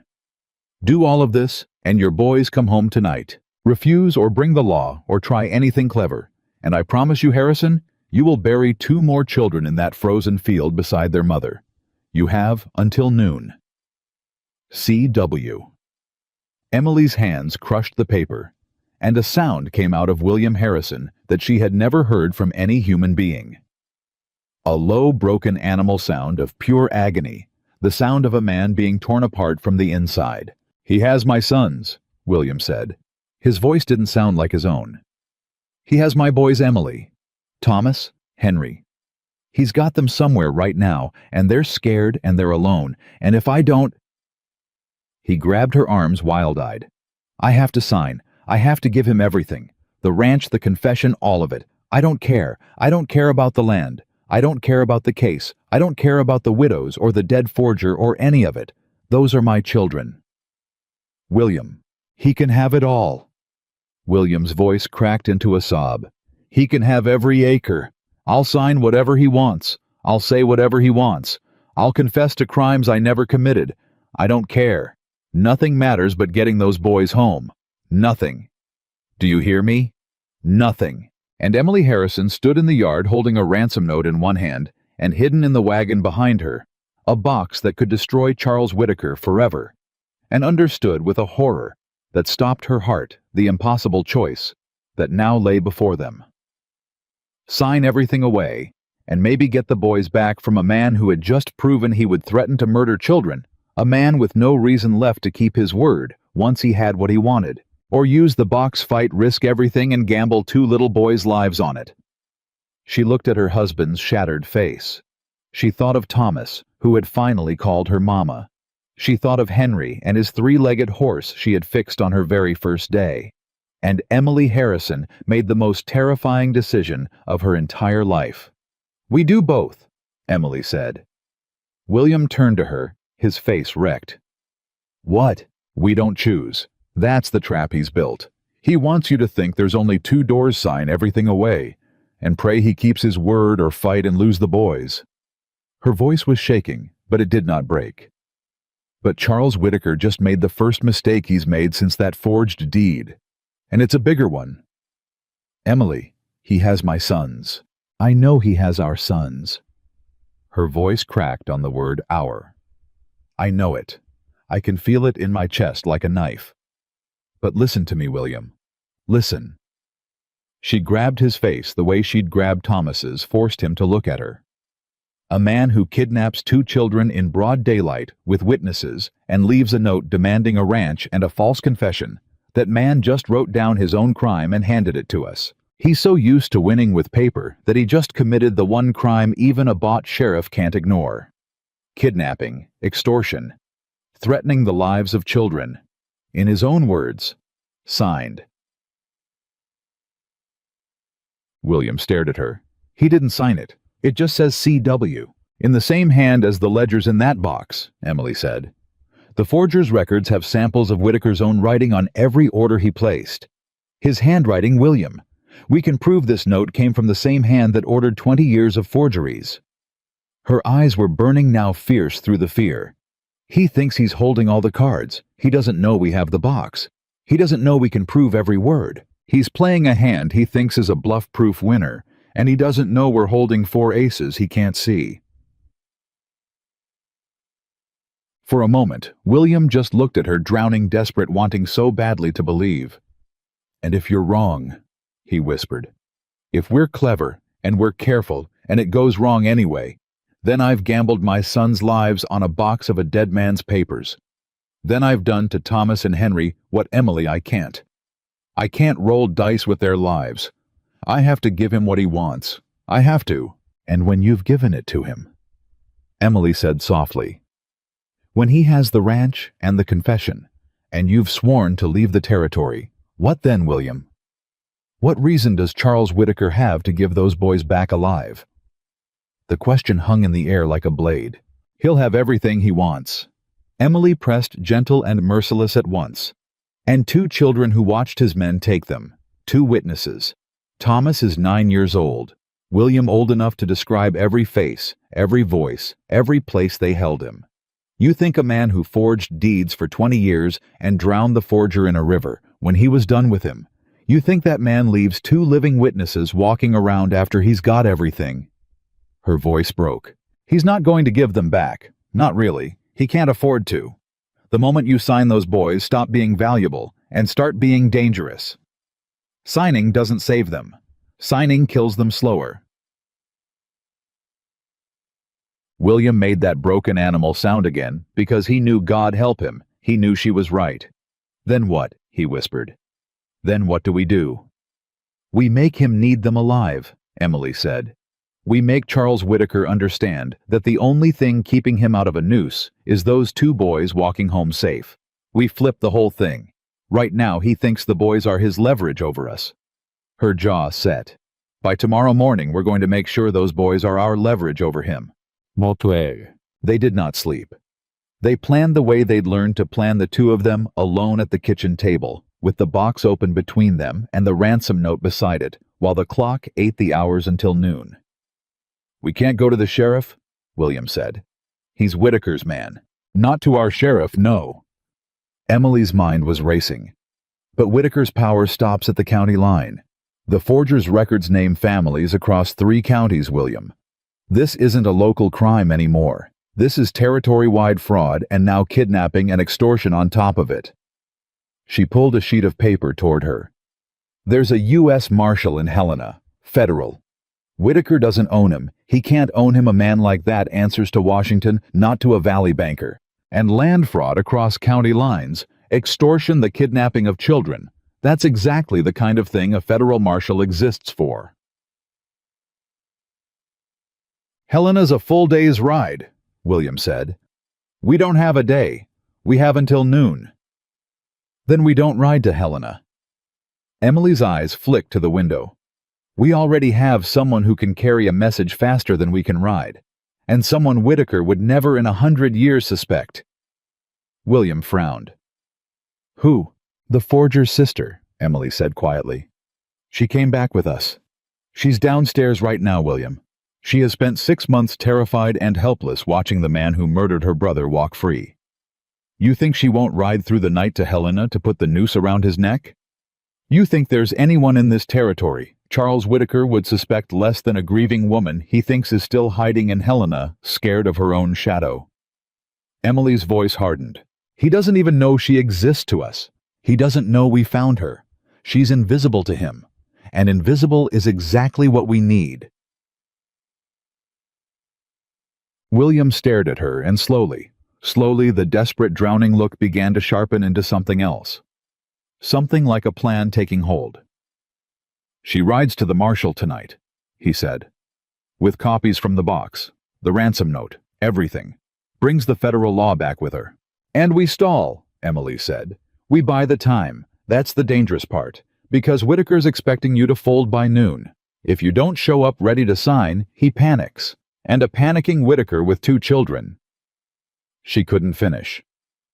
"So I show up," William said slowly. "I go to him at noon. I bring papers. I look broken. God knows I won't have to pretend. I make him believe I'm signing everything away exactly like he wants. And you keep him talking," Emily said. "You keep him gloating. You make him feel like he's won, because a man who thinks he's won gets careless, and a careless man keeps his hostages close so he can enjoy his victory." Her hands were shaking. "You keep those boys near you, and you keep Whitaker talking until the marshal arrives. That's the whole plan, William. Stall the devil at his own table long enough for the federal law to walk through the door. For a long moment, the enormity of it sat between them. "It could go wrong 100 ways," William said quietly. "It could," Emily agreed. "But every other road ends with him getting everything, and the boys never really coming home. This is the only road where we walk out with our sons. So, it's the road we take." She reached across the table and took both his hands. Together, like everything else. William looked down at her hands holding his. "You know what I keep thinking?" he said, his voice rough. "I keep thinking about the first night, when you walked in half frozen, and I told you there'd be no love in this. No warmth, just an arrangement." He laughed a wet, broken sound. "And now I'm sitting here, about to walk into a killer's house, and the only thing holding me together is you, the woman I bought for the price of a roof." He looked up at her, and his eyes were wet and unashamed. "I was such a fool, Emily. I told you I had no heart left. I told you it was buried in that field, and the whole time it was just frozen, waiting, for you to walk in out of the snow and thaw it." Emily's breath caught. "William, I need to say it. In case." His hands tightened on hers. "In case tomorrow goes wrong. In case I don't, I need you to know. This stopped being an arrangement weeks ago. It stopped being an arrangement the night I watched you hold my son, while he cried for the first time in 3 years. I love you, Emily Harrison. Not because you mother my boys. Not because you saved my ranch. Because you walked into a dead man's house and refused to let it stay dead. Because you wouldn't let me stay dead." His voice cracked completely. "I love you, and whatever happens tomorrow, I needed you to know it wasn't cold. Not at the end. Never at the end." Emily was crying now freely, all the exhaustion and terror and hope of the last month pouring out at once. "I love you too," she whispered. "I think I have since the night you stood in that hallway holding her shawl and didn't know I saw. I love you, William. And we are going to bring our boys home, and then you and I are going to have the rest of our lives to be warm. Do you hear me? The rest of our lives." He pulled her across the table and kissed her, their first real kiss, salt-wet and desperate and alive, and for one stolen moment in the middle of the worst night of both their lives. Two people who had agreed there would be no love held each other like the world was ending and beginning at the same time. Then Emily pulled back, wiped her eyes, and stood. "Now," she set her voice steady again. "Let's go save our children." The forger's sister did not hesitate.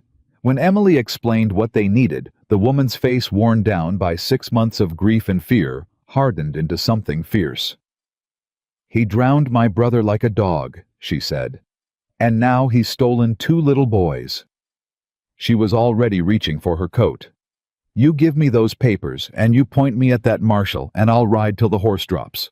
My brother left that box so somebody could make it right. Well, tonight's the night. Give it to me." They copied what they could, packed the original safe, and put her on the fastest horse the ranch had left. The last thing Emily did was take the woman's hands. "You are not alone in this," Emily said. "Not anymore. You ride to that marshal and you tell him everything. And you bring the law back here. And when it's over, the whole territory is going to know your brother's name and what his courage made possible. You're not a scared woman hiding in Helena anymore. Tonight, you're the one who brings Charles Whitaker down." The woman's eyes filled. Then she nodded. Once, Hard swung up into the saddle and rode into the dark toward Helena, and the only law Charles Whitaker couldn't buy. That left the waiting. And the waiting was the worst thing Emily had ever endured. Because there was nothing to do now but count the hours until noon and pray a stranger's horse ran fast enough, and try not to think about 2 little boys somewhere in the dark, scared, wondering if anyone was coming. "Thomas will be keeping Henry calm," Emily said, more to herself than to William, as the gray light of morning finally crept in. "That's what he does. He'll have his arm around him. He'll be telling him it's going to be all right. He'll be being brave for both of them." Her voice broke. "He's 9 years old, and he's in there right now being the grown-up because that's what he's always had to do. And I promised him. I knelt down and I held his face, and I promised him nothing would happen to this family. "You'll keep it," William said. "You don't know that." "No," he admitted. "But I know we're going to spend everything we have trying, and I know that's more than those boys have ever had before you came. 2 people willing to walk into hell for them." He picked up the papers he'd prepared, the false signing papers, the props for the performance that might save or doom them all. "It's time." Emily gripped his arm. "William, when you're in there, whatever he says, whatever he does." Her eyes bored into his. "Don't let him make you angry enough to be stupid, and don't let him make you scared enough to sign early. You keep him talking. You keep the boys close, and you buy the time. That's all. Just buy the time." "And you?" William said. "You're not coming with me. I won't have you in that house." "No," Emily said. "I'm not coming to the house." And here something flickered in her eyes that made William's stomach tighten. "I have somewhere else to be." "Emily, what are you planning?" "Something Whitaker won't expect," she said. "Because he's spent this whole fight thinking about you, William. The rancher, the man, the one he could threaten and bleed and corner." Her jaw set. "He's never once taken me seriously. The school teacher who couldn't hold a job. The desperate woman who married for a roof. He looked right at me on that courthouse street and told me I should have died in the snow." Her eyes glinted. "He's about to learn what a serious mistake that was." "Emily." Fear rose in his voice. "Whatever you're thinking, it's too dangerous. Please, I've already lost the boys. I can't lose you too." "You're not going to lose me," Emily said. She stepped close, kissed him once hard. "Trust me, William. The way I've trusted you. We each have a part to play this morning. Yours is at Whitaker's table. Mine is somewhere else." She pulled back. "Now go, and keep our boys alive until the law gets there. I'll do the rest." And before he could stop her, before he could argue, Emily Harrison turned and was gone, leaving William standing alone with a fistful of false papers and no idea what his wife was about to do. What Emily was about to do was the most dangerous thing of all. Because Emily had realized something in the long dark hours of the night, something she hadn't told even William, because she knew he'd never have let her go. The plan depended on the marshal arriving in time, on a single horse running through the dark, on a stranger's endurance and 100 things that could go wrong. If the marshal was slow, if the horse went lame, if Whitaker got impatient, the boys died, and no box of papers would bring them back. They needed more than one thread of hope. They needed the boys found. And Emily was the only one who could find them. Because Emily had spent a month in the kitchens of frightened widows, and in doing so she had learned the valley, every farm, every road, every abandoned line shack and empty cabin, every place a man might hide 2 children where no one would think to look. She knew this valley now the way only someone who'd walked it door to door could know it. And she'd spent the night thinking cold and clear about where Charles Whitaker would keep 2 boys close enough to control, but far enough to hide. Not his own house too obvious, too many servants, too many witnesses. Not the ranch he'd stolen from the Delaney's abandoned, but too far. But there was a line shack on the old Abbott property. The land Whitaker had stolen from the widow years ago, close to his own holdings. Empty. Forgotten. And the widow Abbott, before her fear had swallowed her whole, had mentioned it once to Emily. At her kitchen table, he never even uses that old cabin, just lets it rot all that land he took, and half of it he doesn't even touch. It was a guess. It was a desperate, terrifying guess.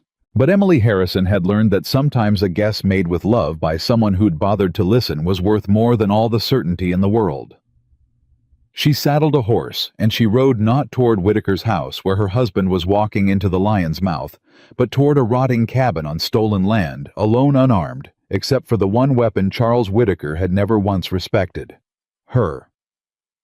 Nay, William Harrison walked into Charles Whitaker's study at noon, exactly carrying papers and grief, and he played the broken man because he barely had to pretend.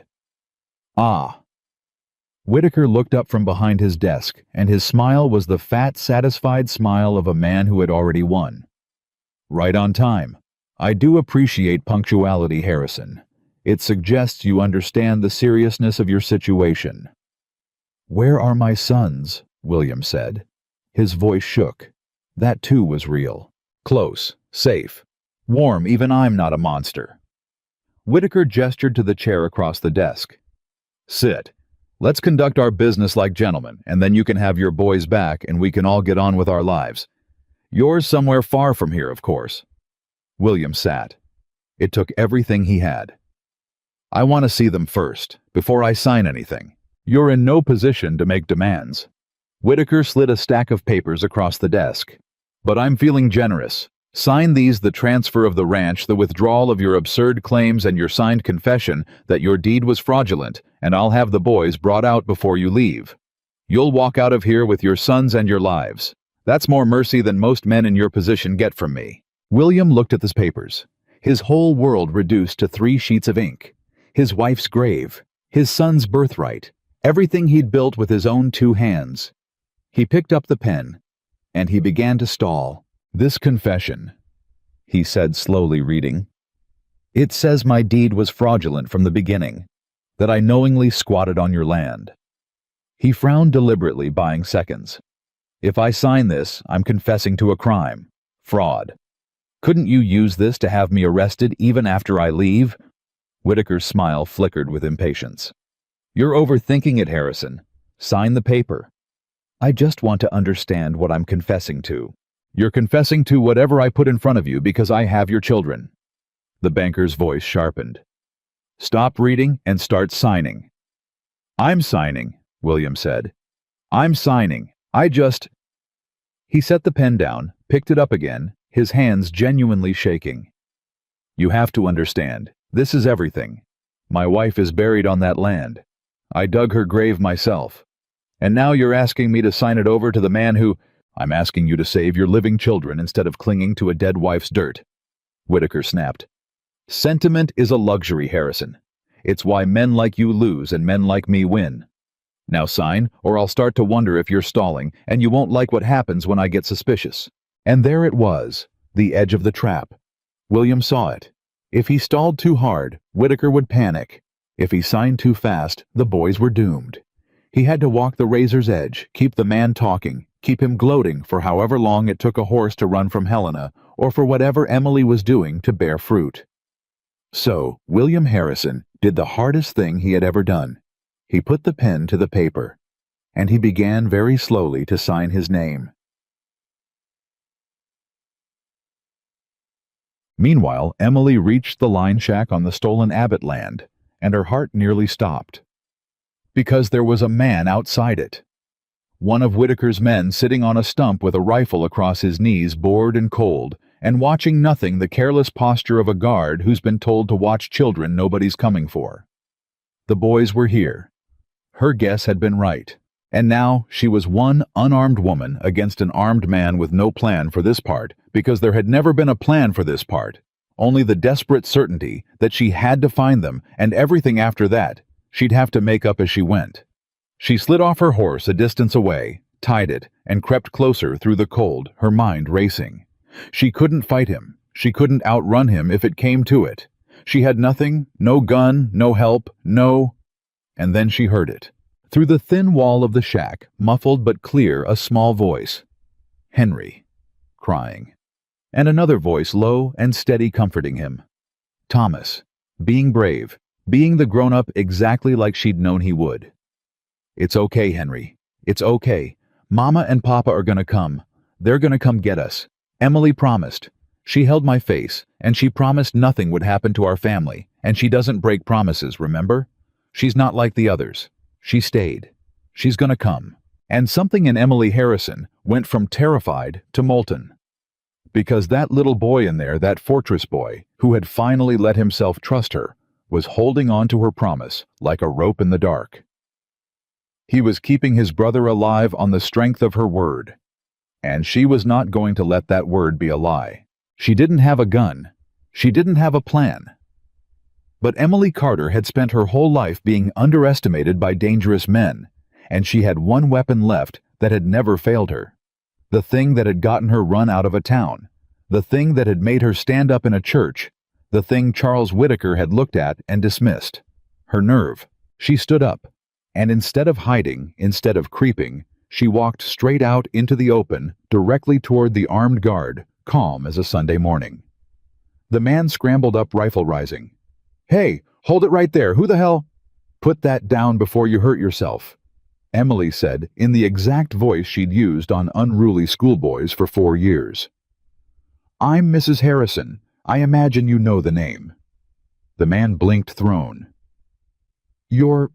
How I found you doesn't matter. What matters is what's about to happen to you." Emily kept walking, kept her voice iron steady, closing the distance while his confusion held. "You're guarding 2 kidnapped children for Charles Whitaker, and a U.S. Marshal is riding here from Helena right now with documents proving 20 years of Whitaker's crimes and a ransom note in his handwriting demanding I sign away a ranch or he'd murder my boys." She watched the man's face change. Federal crime, that. Kidnapping, extortion, threatening children's lives, the kind they hang men for. And when that marshal gets here, he's going to find you sitting on a stump holding the rifle. The guard's face went pale. I just do what I'm told." "That's not a defense a federal judge cares about," Emily said, close now, so close her voice dropping. "But here's the thing. Whitaker's finished. His empire's already collapsing, he just doesn't know it yet. The only question left is whether you go down with him or whether you're smart enough to walk away right now before the marshal arrives and let me take those children home." She held his eyes. "You can hang for Charles Whitaker's crimes. Or you can get on your horse and be 20 miles gone before the law arrives and nobody ever knows you were here. Those are your 2 doors, mister. And you've got about 1 minute to choose." The man stared at her, and Emily saw the exact moment fear did to him what it had done to the whole valley, the exact moment he decided Charles Whitaker was not worth a noose. "They're inside," he said, already backing toward his horse. "Tied but not hurt. I never touched 'em, I swear it, I just watched 'em." He swung up into the saddle, wild-eyed. "You never saw me. I was never here." "I never saw you," Emily agreed. And then he was gone, galloping away across the stolen land as fast as his horse would carry him, and Emily Harrison was alone outside a rotting cabin with 2 children inside and no one left to stop her. She ran to the door and threw it open. "Thomas Henry!" And 2 small faces turned toward her, tear-streaked, terrified, and then all at once blazing with a joy so pure it broke her heart wide open. "Mama!" She fell to her knees and gathered them both into her arms, cutting the ropes with shaking hands, holding them so tight she could feel both their hearts hammering against hers. Henry sobbed into her neck. And Thomas, brave, broken 9-year-old Thomas, clung to her and said over and over, "You came. You came. I told him you'd come. I told him you don't break promises. You came. I came." Emily wept into his hair. "I told you. I will always come. I will always come for you, both of you, always. That's what a mama does, Thomas. That's what I am now, forever." But even as she held them, some cold part of her mind was already racing ahead because the boys were safe.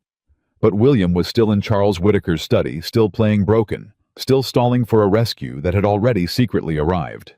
And the moment Whitaker learned the boys were gone, the moment his leverage vanished, there was no telling what a cornered, ruined man might do to the husband sitting across his desk. "Come on," Emily said, lifting Henry onto her hip, taking Thomas's hand. "We have to go. We have to get to your father, right now."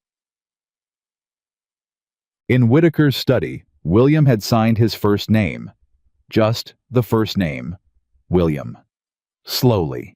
He'd stretched it over a full minute, and Whitaker was watching now with narrowed, impatient eyes, the gloating pleasure curdling into suspicion. "The rest of it, Harrison," Whitaker said low. "The last name, now.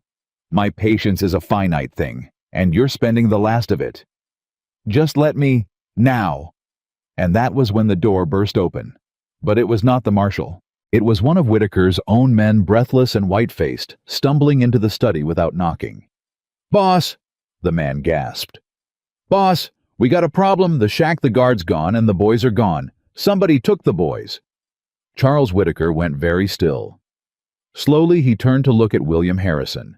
And William, who had spent the last agonizing hour not knowing what his wife was doing, drowning in fear for her and the boys both. William Harrison felt the truth land in his chest like sunrise. Emily. She'd found them. Whatever she'd gone off to do, whatever mad, dangerous, magnificent thing she'd done it. The boys were free, which meant Charles Whittaker had just lost the only thing keeping William Harrison in that chair. William set down the pen, and for the first time since he'd walked into that study, he stopped playing broken. He straightened. He looked Charles Whittaker dead in the eye, and something in his face made the banker take an involuntary step back. "My sons," William said quietly, "are not your leverage anymore. You—" Whittaker's composure cracked, the mask falling away to show the cornered animal beneath. "What did you do? What did your witch of a wife?" "My wife," William said, rising slowly from the chair, "is a woman you looked at and dismissed. A woman you told should have died in the snow. And while you sat here gloating at me feeling like a king," he stepped forward, "that woman walked into wherever you were hiding my children and she took them back, without a gun, without an army, just her."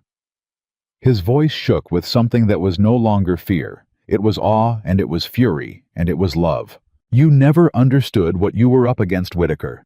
You thought you were fighting a rancher. You were fighting her." Whittaker's hand darted toward the drawer of his desk, toward whatever was inside it. But William was already moving, driven by 3 years of buried rage and a month of watching this man try to destroy everything he loved.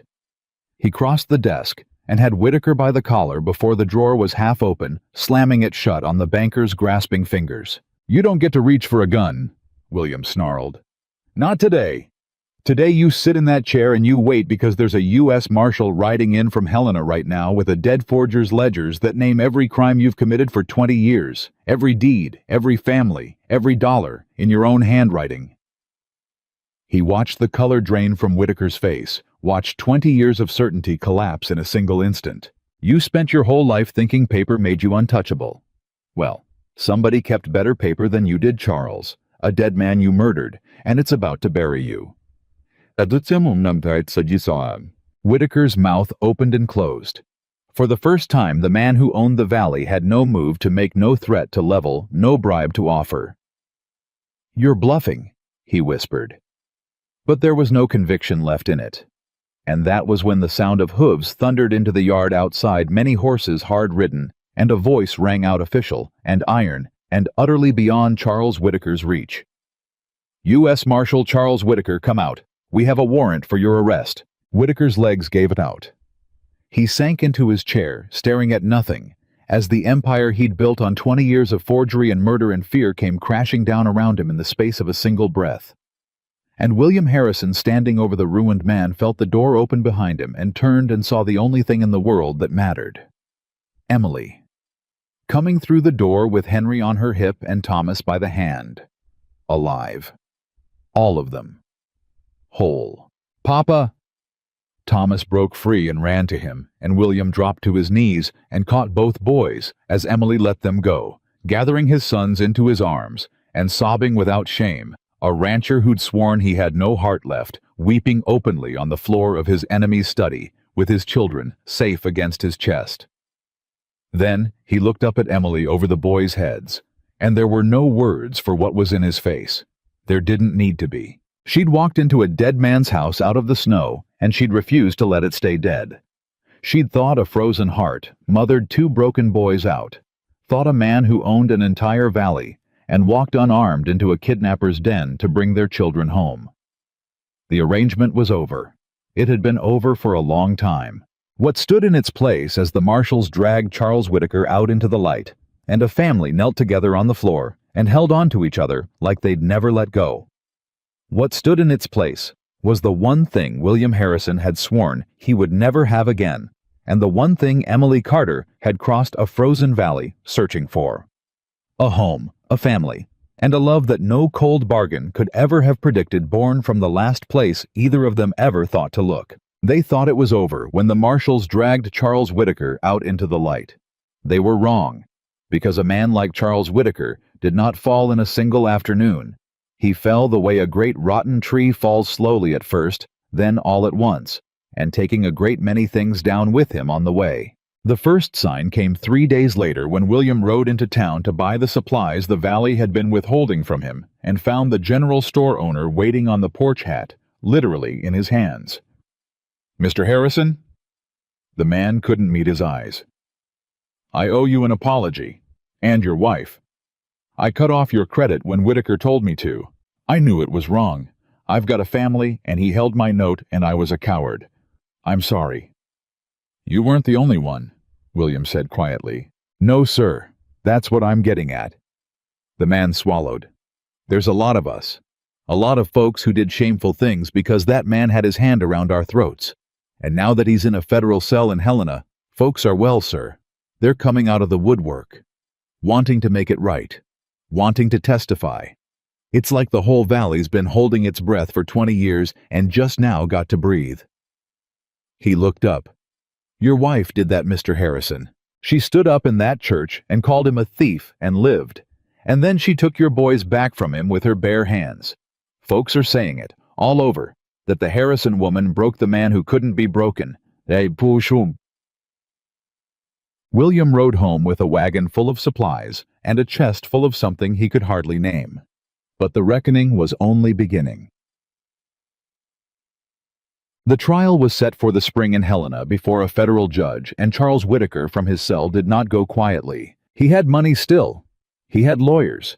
And he had 20 years of experience turning the truth into whatever shape suited him. Word came to the ranch that Whitaker's attorneys were building a defense that the forgers' ledgers were themselves forgeries planted by a vengeful rancher. That the ransom note was a fabrication. That Emily Harrison, a woman with a documented history of conflict with authority, a schoolteacher run out of her last town, was an unstable troublemaker who had invented the whole affair. "He's going to make it about me," Emily said, reading the letter from the marshal's office. "He's going to stand up in that courtroom and tell them I'm a liar, a hysterical woman with a grudge." Her hands trembled not with fear, but with a fury that had been building for weeks. "He's going to try to do to me in that courtroom exactly what he did to me in that town. Paint the woman who stood up to him as the problem." "Then he doesn't understand who he's dealing with," William said. "Still, even now." "No," Emily said slowly, and a hard light came into her eyes. "No, he doesn't. Because he thinks it's still my word against his. He thinks this is one troublesome woman against a respectable man." She set down the letter. "But it isn't. Not anymore. It hasn't been for a long time." She looked at William. "How many families did that box name? Dozens. And how many of them are still too scared to come forward?" William understood at once. "Fewer every day, now that he's in a cell." "Then it's time to finish what I started in those kitchens," Emily said. "The first time I built an army, and Whitaker planted a spy, and it fell apart. But there's no spy now, William. There's no Whitaker walking free to threaten them. There's just a man in a cage and a valley full of people he robbed who've spent 20 years too frightened to say his name out loud." She stood. "So we're going to go back. Every kitchen, every widow, every family. And this time when they stand up together, there's nothing left for them to be afraid of. This time the wall holds." Joshua. It took the whole winter. Emily rode the valley door to door the way she had that first desperate month. But everything was different now. The last time she'd come as a stranger, asking frightened people to risk everything. This time, she came as the woman who'd already done it, who'd stood in the church, who'd broken the unbreakable man, who'd walked into a kidnapper's shack alone and walked out with 2 children. And this time, they opened their doors. The widow Abbott came back first weeping, begging forgiveness for the fear that had made her flee. "I ran," she said. "When it mattered most, I ran. And you didn't. You never ran, not once. You didn't run because you were weak," Emily told her, holding the older woman's hands. "You ran because a monster had his hand at your throat for years. That's not weakness, Mrs. Abbott. That's what fear does to good people. And it's over now. He can't touch you. So the only question left is whether you'll stand up in that courtroom and take back what he stole, not just from you, from all of us." The widow Abbott stood up straight for the first time in years. "Point me at him," she said. One by one they came. The Delaney's returned from Oregon a second time for good this time. Old man Prescott, who'd gone silent after his barn burned, found his voice again. Families.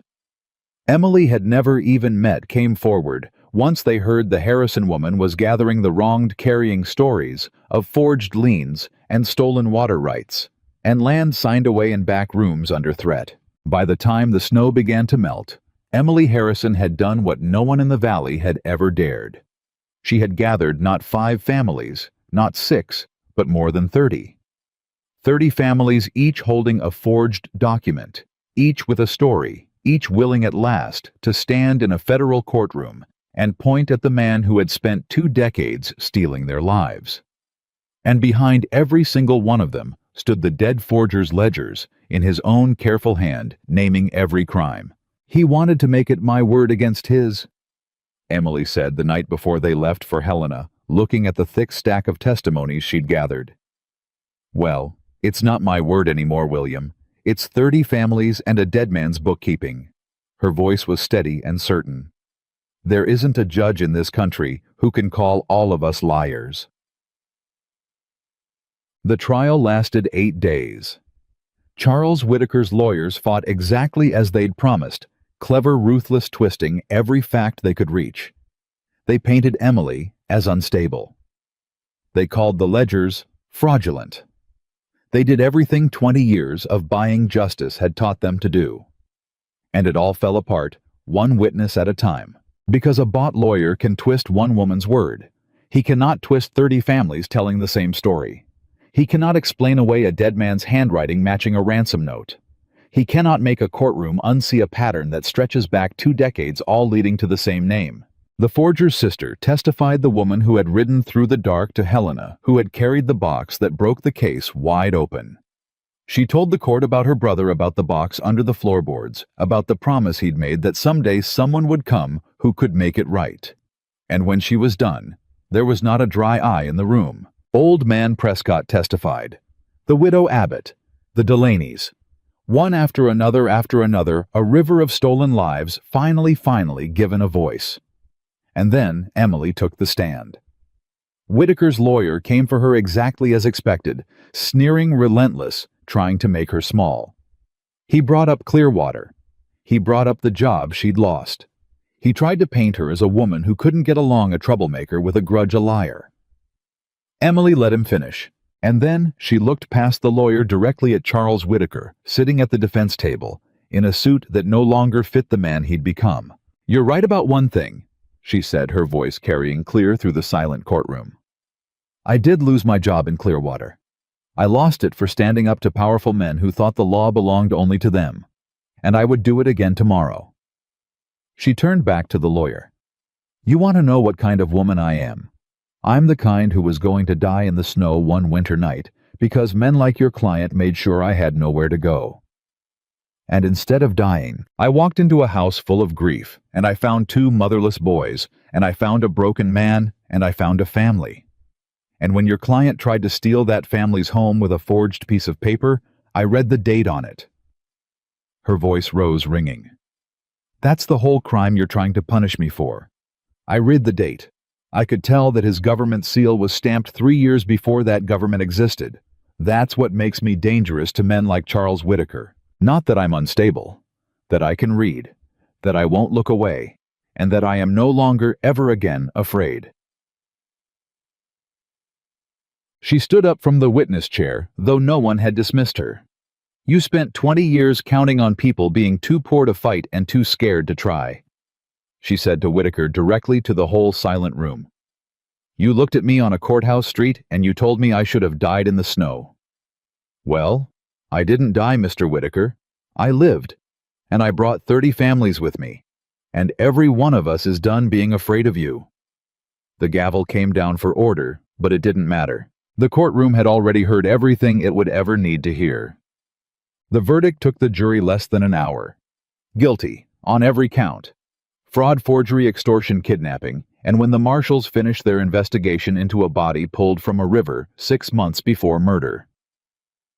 Charles Whitaker, the man who had owned an entire valley, who had believed himself untouchable, who had built an empire on the certainty that money and fear could bend any law to his will, was sentenced to spend the rest of his natural life in a federal penitentiary. And every acre he had stolen, every forged deed, every fraudulent lien, every stolen water right, was ordered, returned to the families he had taken it from.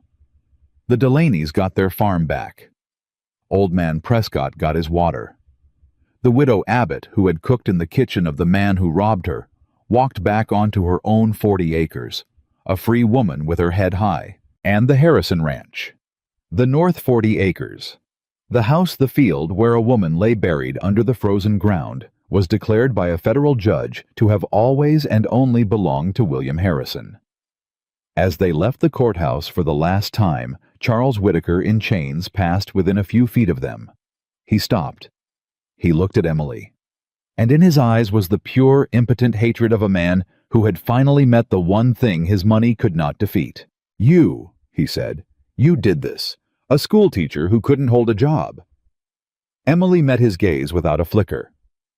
"No, Mr. Whitaker," she said quietly. "You did this. The day you forged that deed and didn't bother to check the date. I just read it." She took her husband's arm and her son's hands. "You should have taken me seriously. Every man who underestimated me has come to regret it. You're just the last." And she turned her back on him and walked out into the light with her family, and never once looked back. The years that followed were kind ones, the way years become kind when they follow years that were cruel. The house that had forgotten how to laugh remembered. It remembered so thoroughly that a stranger passing by would never have believed it had once stood frozen in grief. There was noise now, always noise. Henry's shrieking laughter as he tore through the halls, Thomas's voice deeper each year, reading to his little brother by the fire, the clatter of full plates and the scrape of chairs pulled up to a crowded table. And there were more voices in time, because a year after the trial, on a warm spring morning, Emily Harrison stood on the porch and told William that the family they'd built was going to grow. He wept when she told him. This time not from grief. Their daughter was born the following winter in the same house where a woman had once died in childbirth and frozen a family in mourning for 3 long years. But this birth did not end in a blood-stained sheet and a silent house. This one ended with a healthy cry, and a mother alive and laughing through her tears, and a father holding his newborn daughter as if she were made of light. They named her Grace. Thomas held his baby sister first after his parents. 9 years of watching people leave had made him careful with love, but Emily had spent years teaching that careful boy that it was safe at last to hold on. He looked down at the tiny face, and then up at Emily, and he said the thing that told her every wound had finally healed.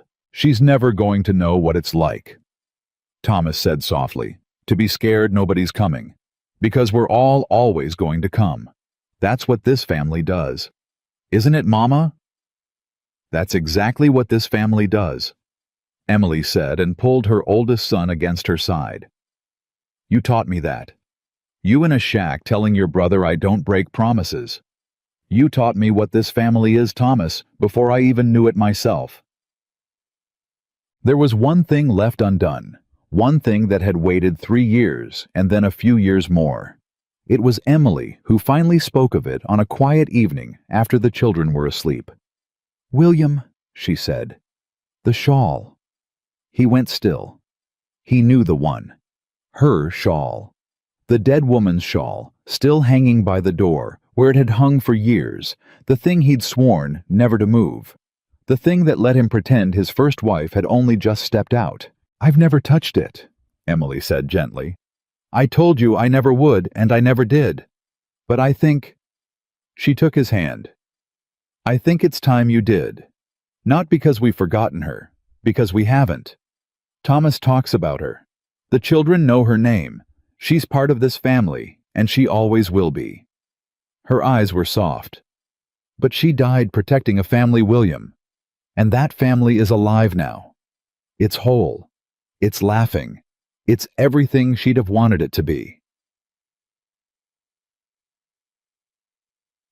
She squeezed his hand. You don't need the shawl to keep her close anymore. She's close. She's in Thomas's face and Henry's stubbornness and the very ground this house is built on. You can take it down now. Not to let her go, to finally let yourself be free. For a long time, William didn't move. Then he rose, and he crossed to the door. And with hands that shook only a little, he took down the shawl he had not touched in years. He held it the way Emily had once seen him hold it in the dark hallway on her second night in that house, when they were still strangers bound by nothing but need. But he wasn't shaking apart this time. He folded it carefully with love, and he carried it out to the field behind the house to the grave where he had buried her with his own hands in the frozen ground, and he laid it there at the foot of her stone in the warm grass under a living sky. Thank you, he said quietly to the woman beneath the earth. For our boys, for the years we had. I'll love you always. But I have to live now. I finally know how. He rested his hand on the stone for a moment. You'd have liked her, the woman who saved us. You'd have liked her so much. When he came back to the porch, his eyes were wet, but his shoulders were light in a way Emily had never seen. 3 years of frozen grief and a few more of slow thaw finally fully melted. He sat down beside his wife and took her hand. It's done, he said. I let myself be free. I know, Emily said softly. I saw. Years later, they still told the story across Montana. They told it in kitchens and around fires and on long wagon rides. The story of the widower who thought all he needed was a practical arrangement and the desperate woman who arrived in the snow with nothing but a suitcase and her nerve. They told it to explain how the great Charles Whitaker fell, how an entire valley got its stolen land back, how one schoolteacher who couldn't hold a job brought down the most powerful man in the territory by reading a date on a forged deed. But the people who knew the Harrisons best knew the story wasn't really about any of that. It was about a boy who learned it was safe to call a stranger Mama. It was about a man who dug his wife's grave in frozen ground and thought he'd buried his heart with her, only to find it had been waiting frozen for someone brave enough to thaw it. It was about a woman who had spent her whole life being invisible, being the person nobody would miss, who walked into a house full of grief one winter night and discovered at last that she had never been unlovable, only unfound. On a warm evening in her later years, Emily Harrison stood on the porch of the house that had once forgotten how to laugh and watched her family in the yard below. William Gray, now still tall, teaching Grace to ride the way he'd once taught her brothers. Henry, grown home from the life he'd built. Thomas, who'd grown into exactly the kind of steady gentleman his mother in the ground would have been proud of, standing with his own young wife, his own child on his hip, on the land that would always now belong to the family that fought for it. William came up the steps and stood beside her and took her hand the way he had 10,000 times since the night neither of them could name what was growing between them. I've been thinking about the first night, he said. The way I do sometimes. When you walked in out of the snow half frozen and I looked at you and told you there'd be no love in it, just an arrangement. He shook his head slowly. The coldest thing I ever said to anyone, and the most wrong I've ever been about anything in my life. You weren't wrong, Emily said, leaning into him. You just didn't know yet. Neither of us did. We came together because we needed to. Me a home. You a mother for your boys. There's no shame in that. Need is an honest reason to start. But it's not why we stayed. No, Emily said, watching her grandchild laugh in the golden evening. It's not why we stayed. William turned to her, and after all the years, all the winters, all the grief and the fear and the fighting and the joy, he looked at his wife with the same wonder he'd first felt watching her hold his broken son in the dark. I told you that first night I had no heart left to give, he said, that it was buried in the frozen ground and I'd never dig it up again. He raised her hand and pressed his lips to it. But you didn't need me to dig it up, Emily.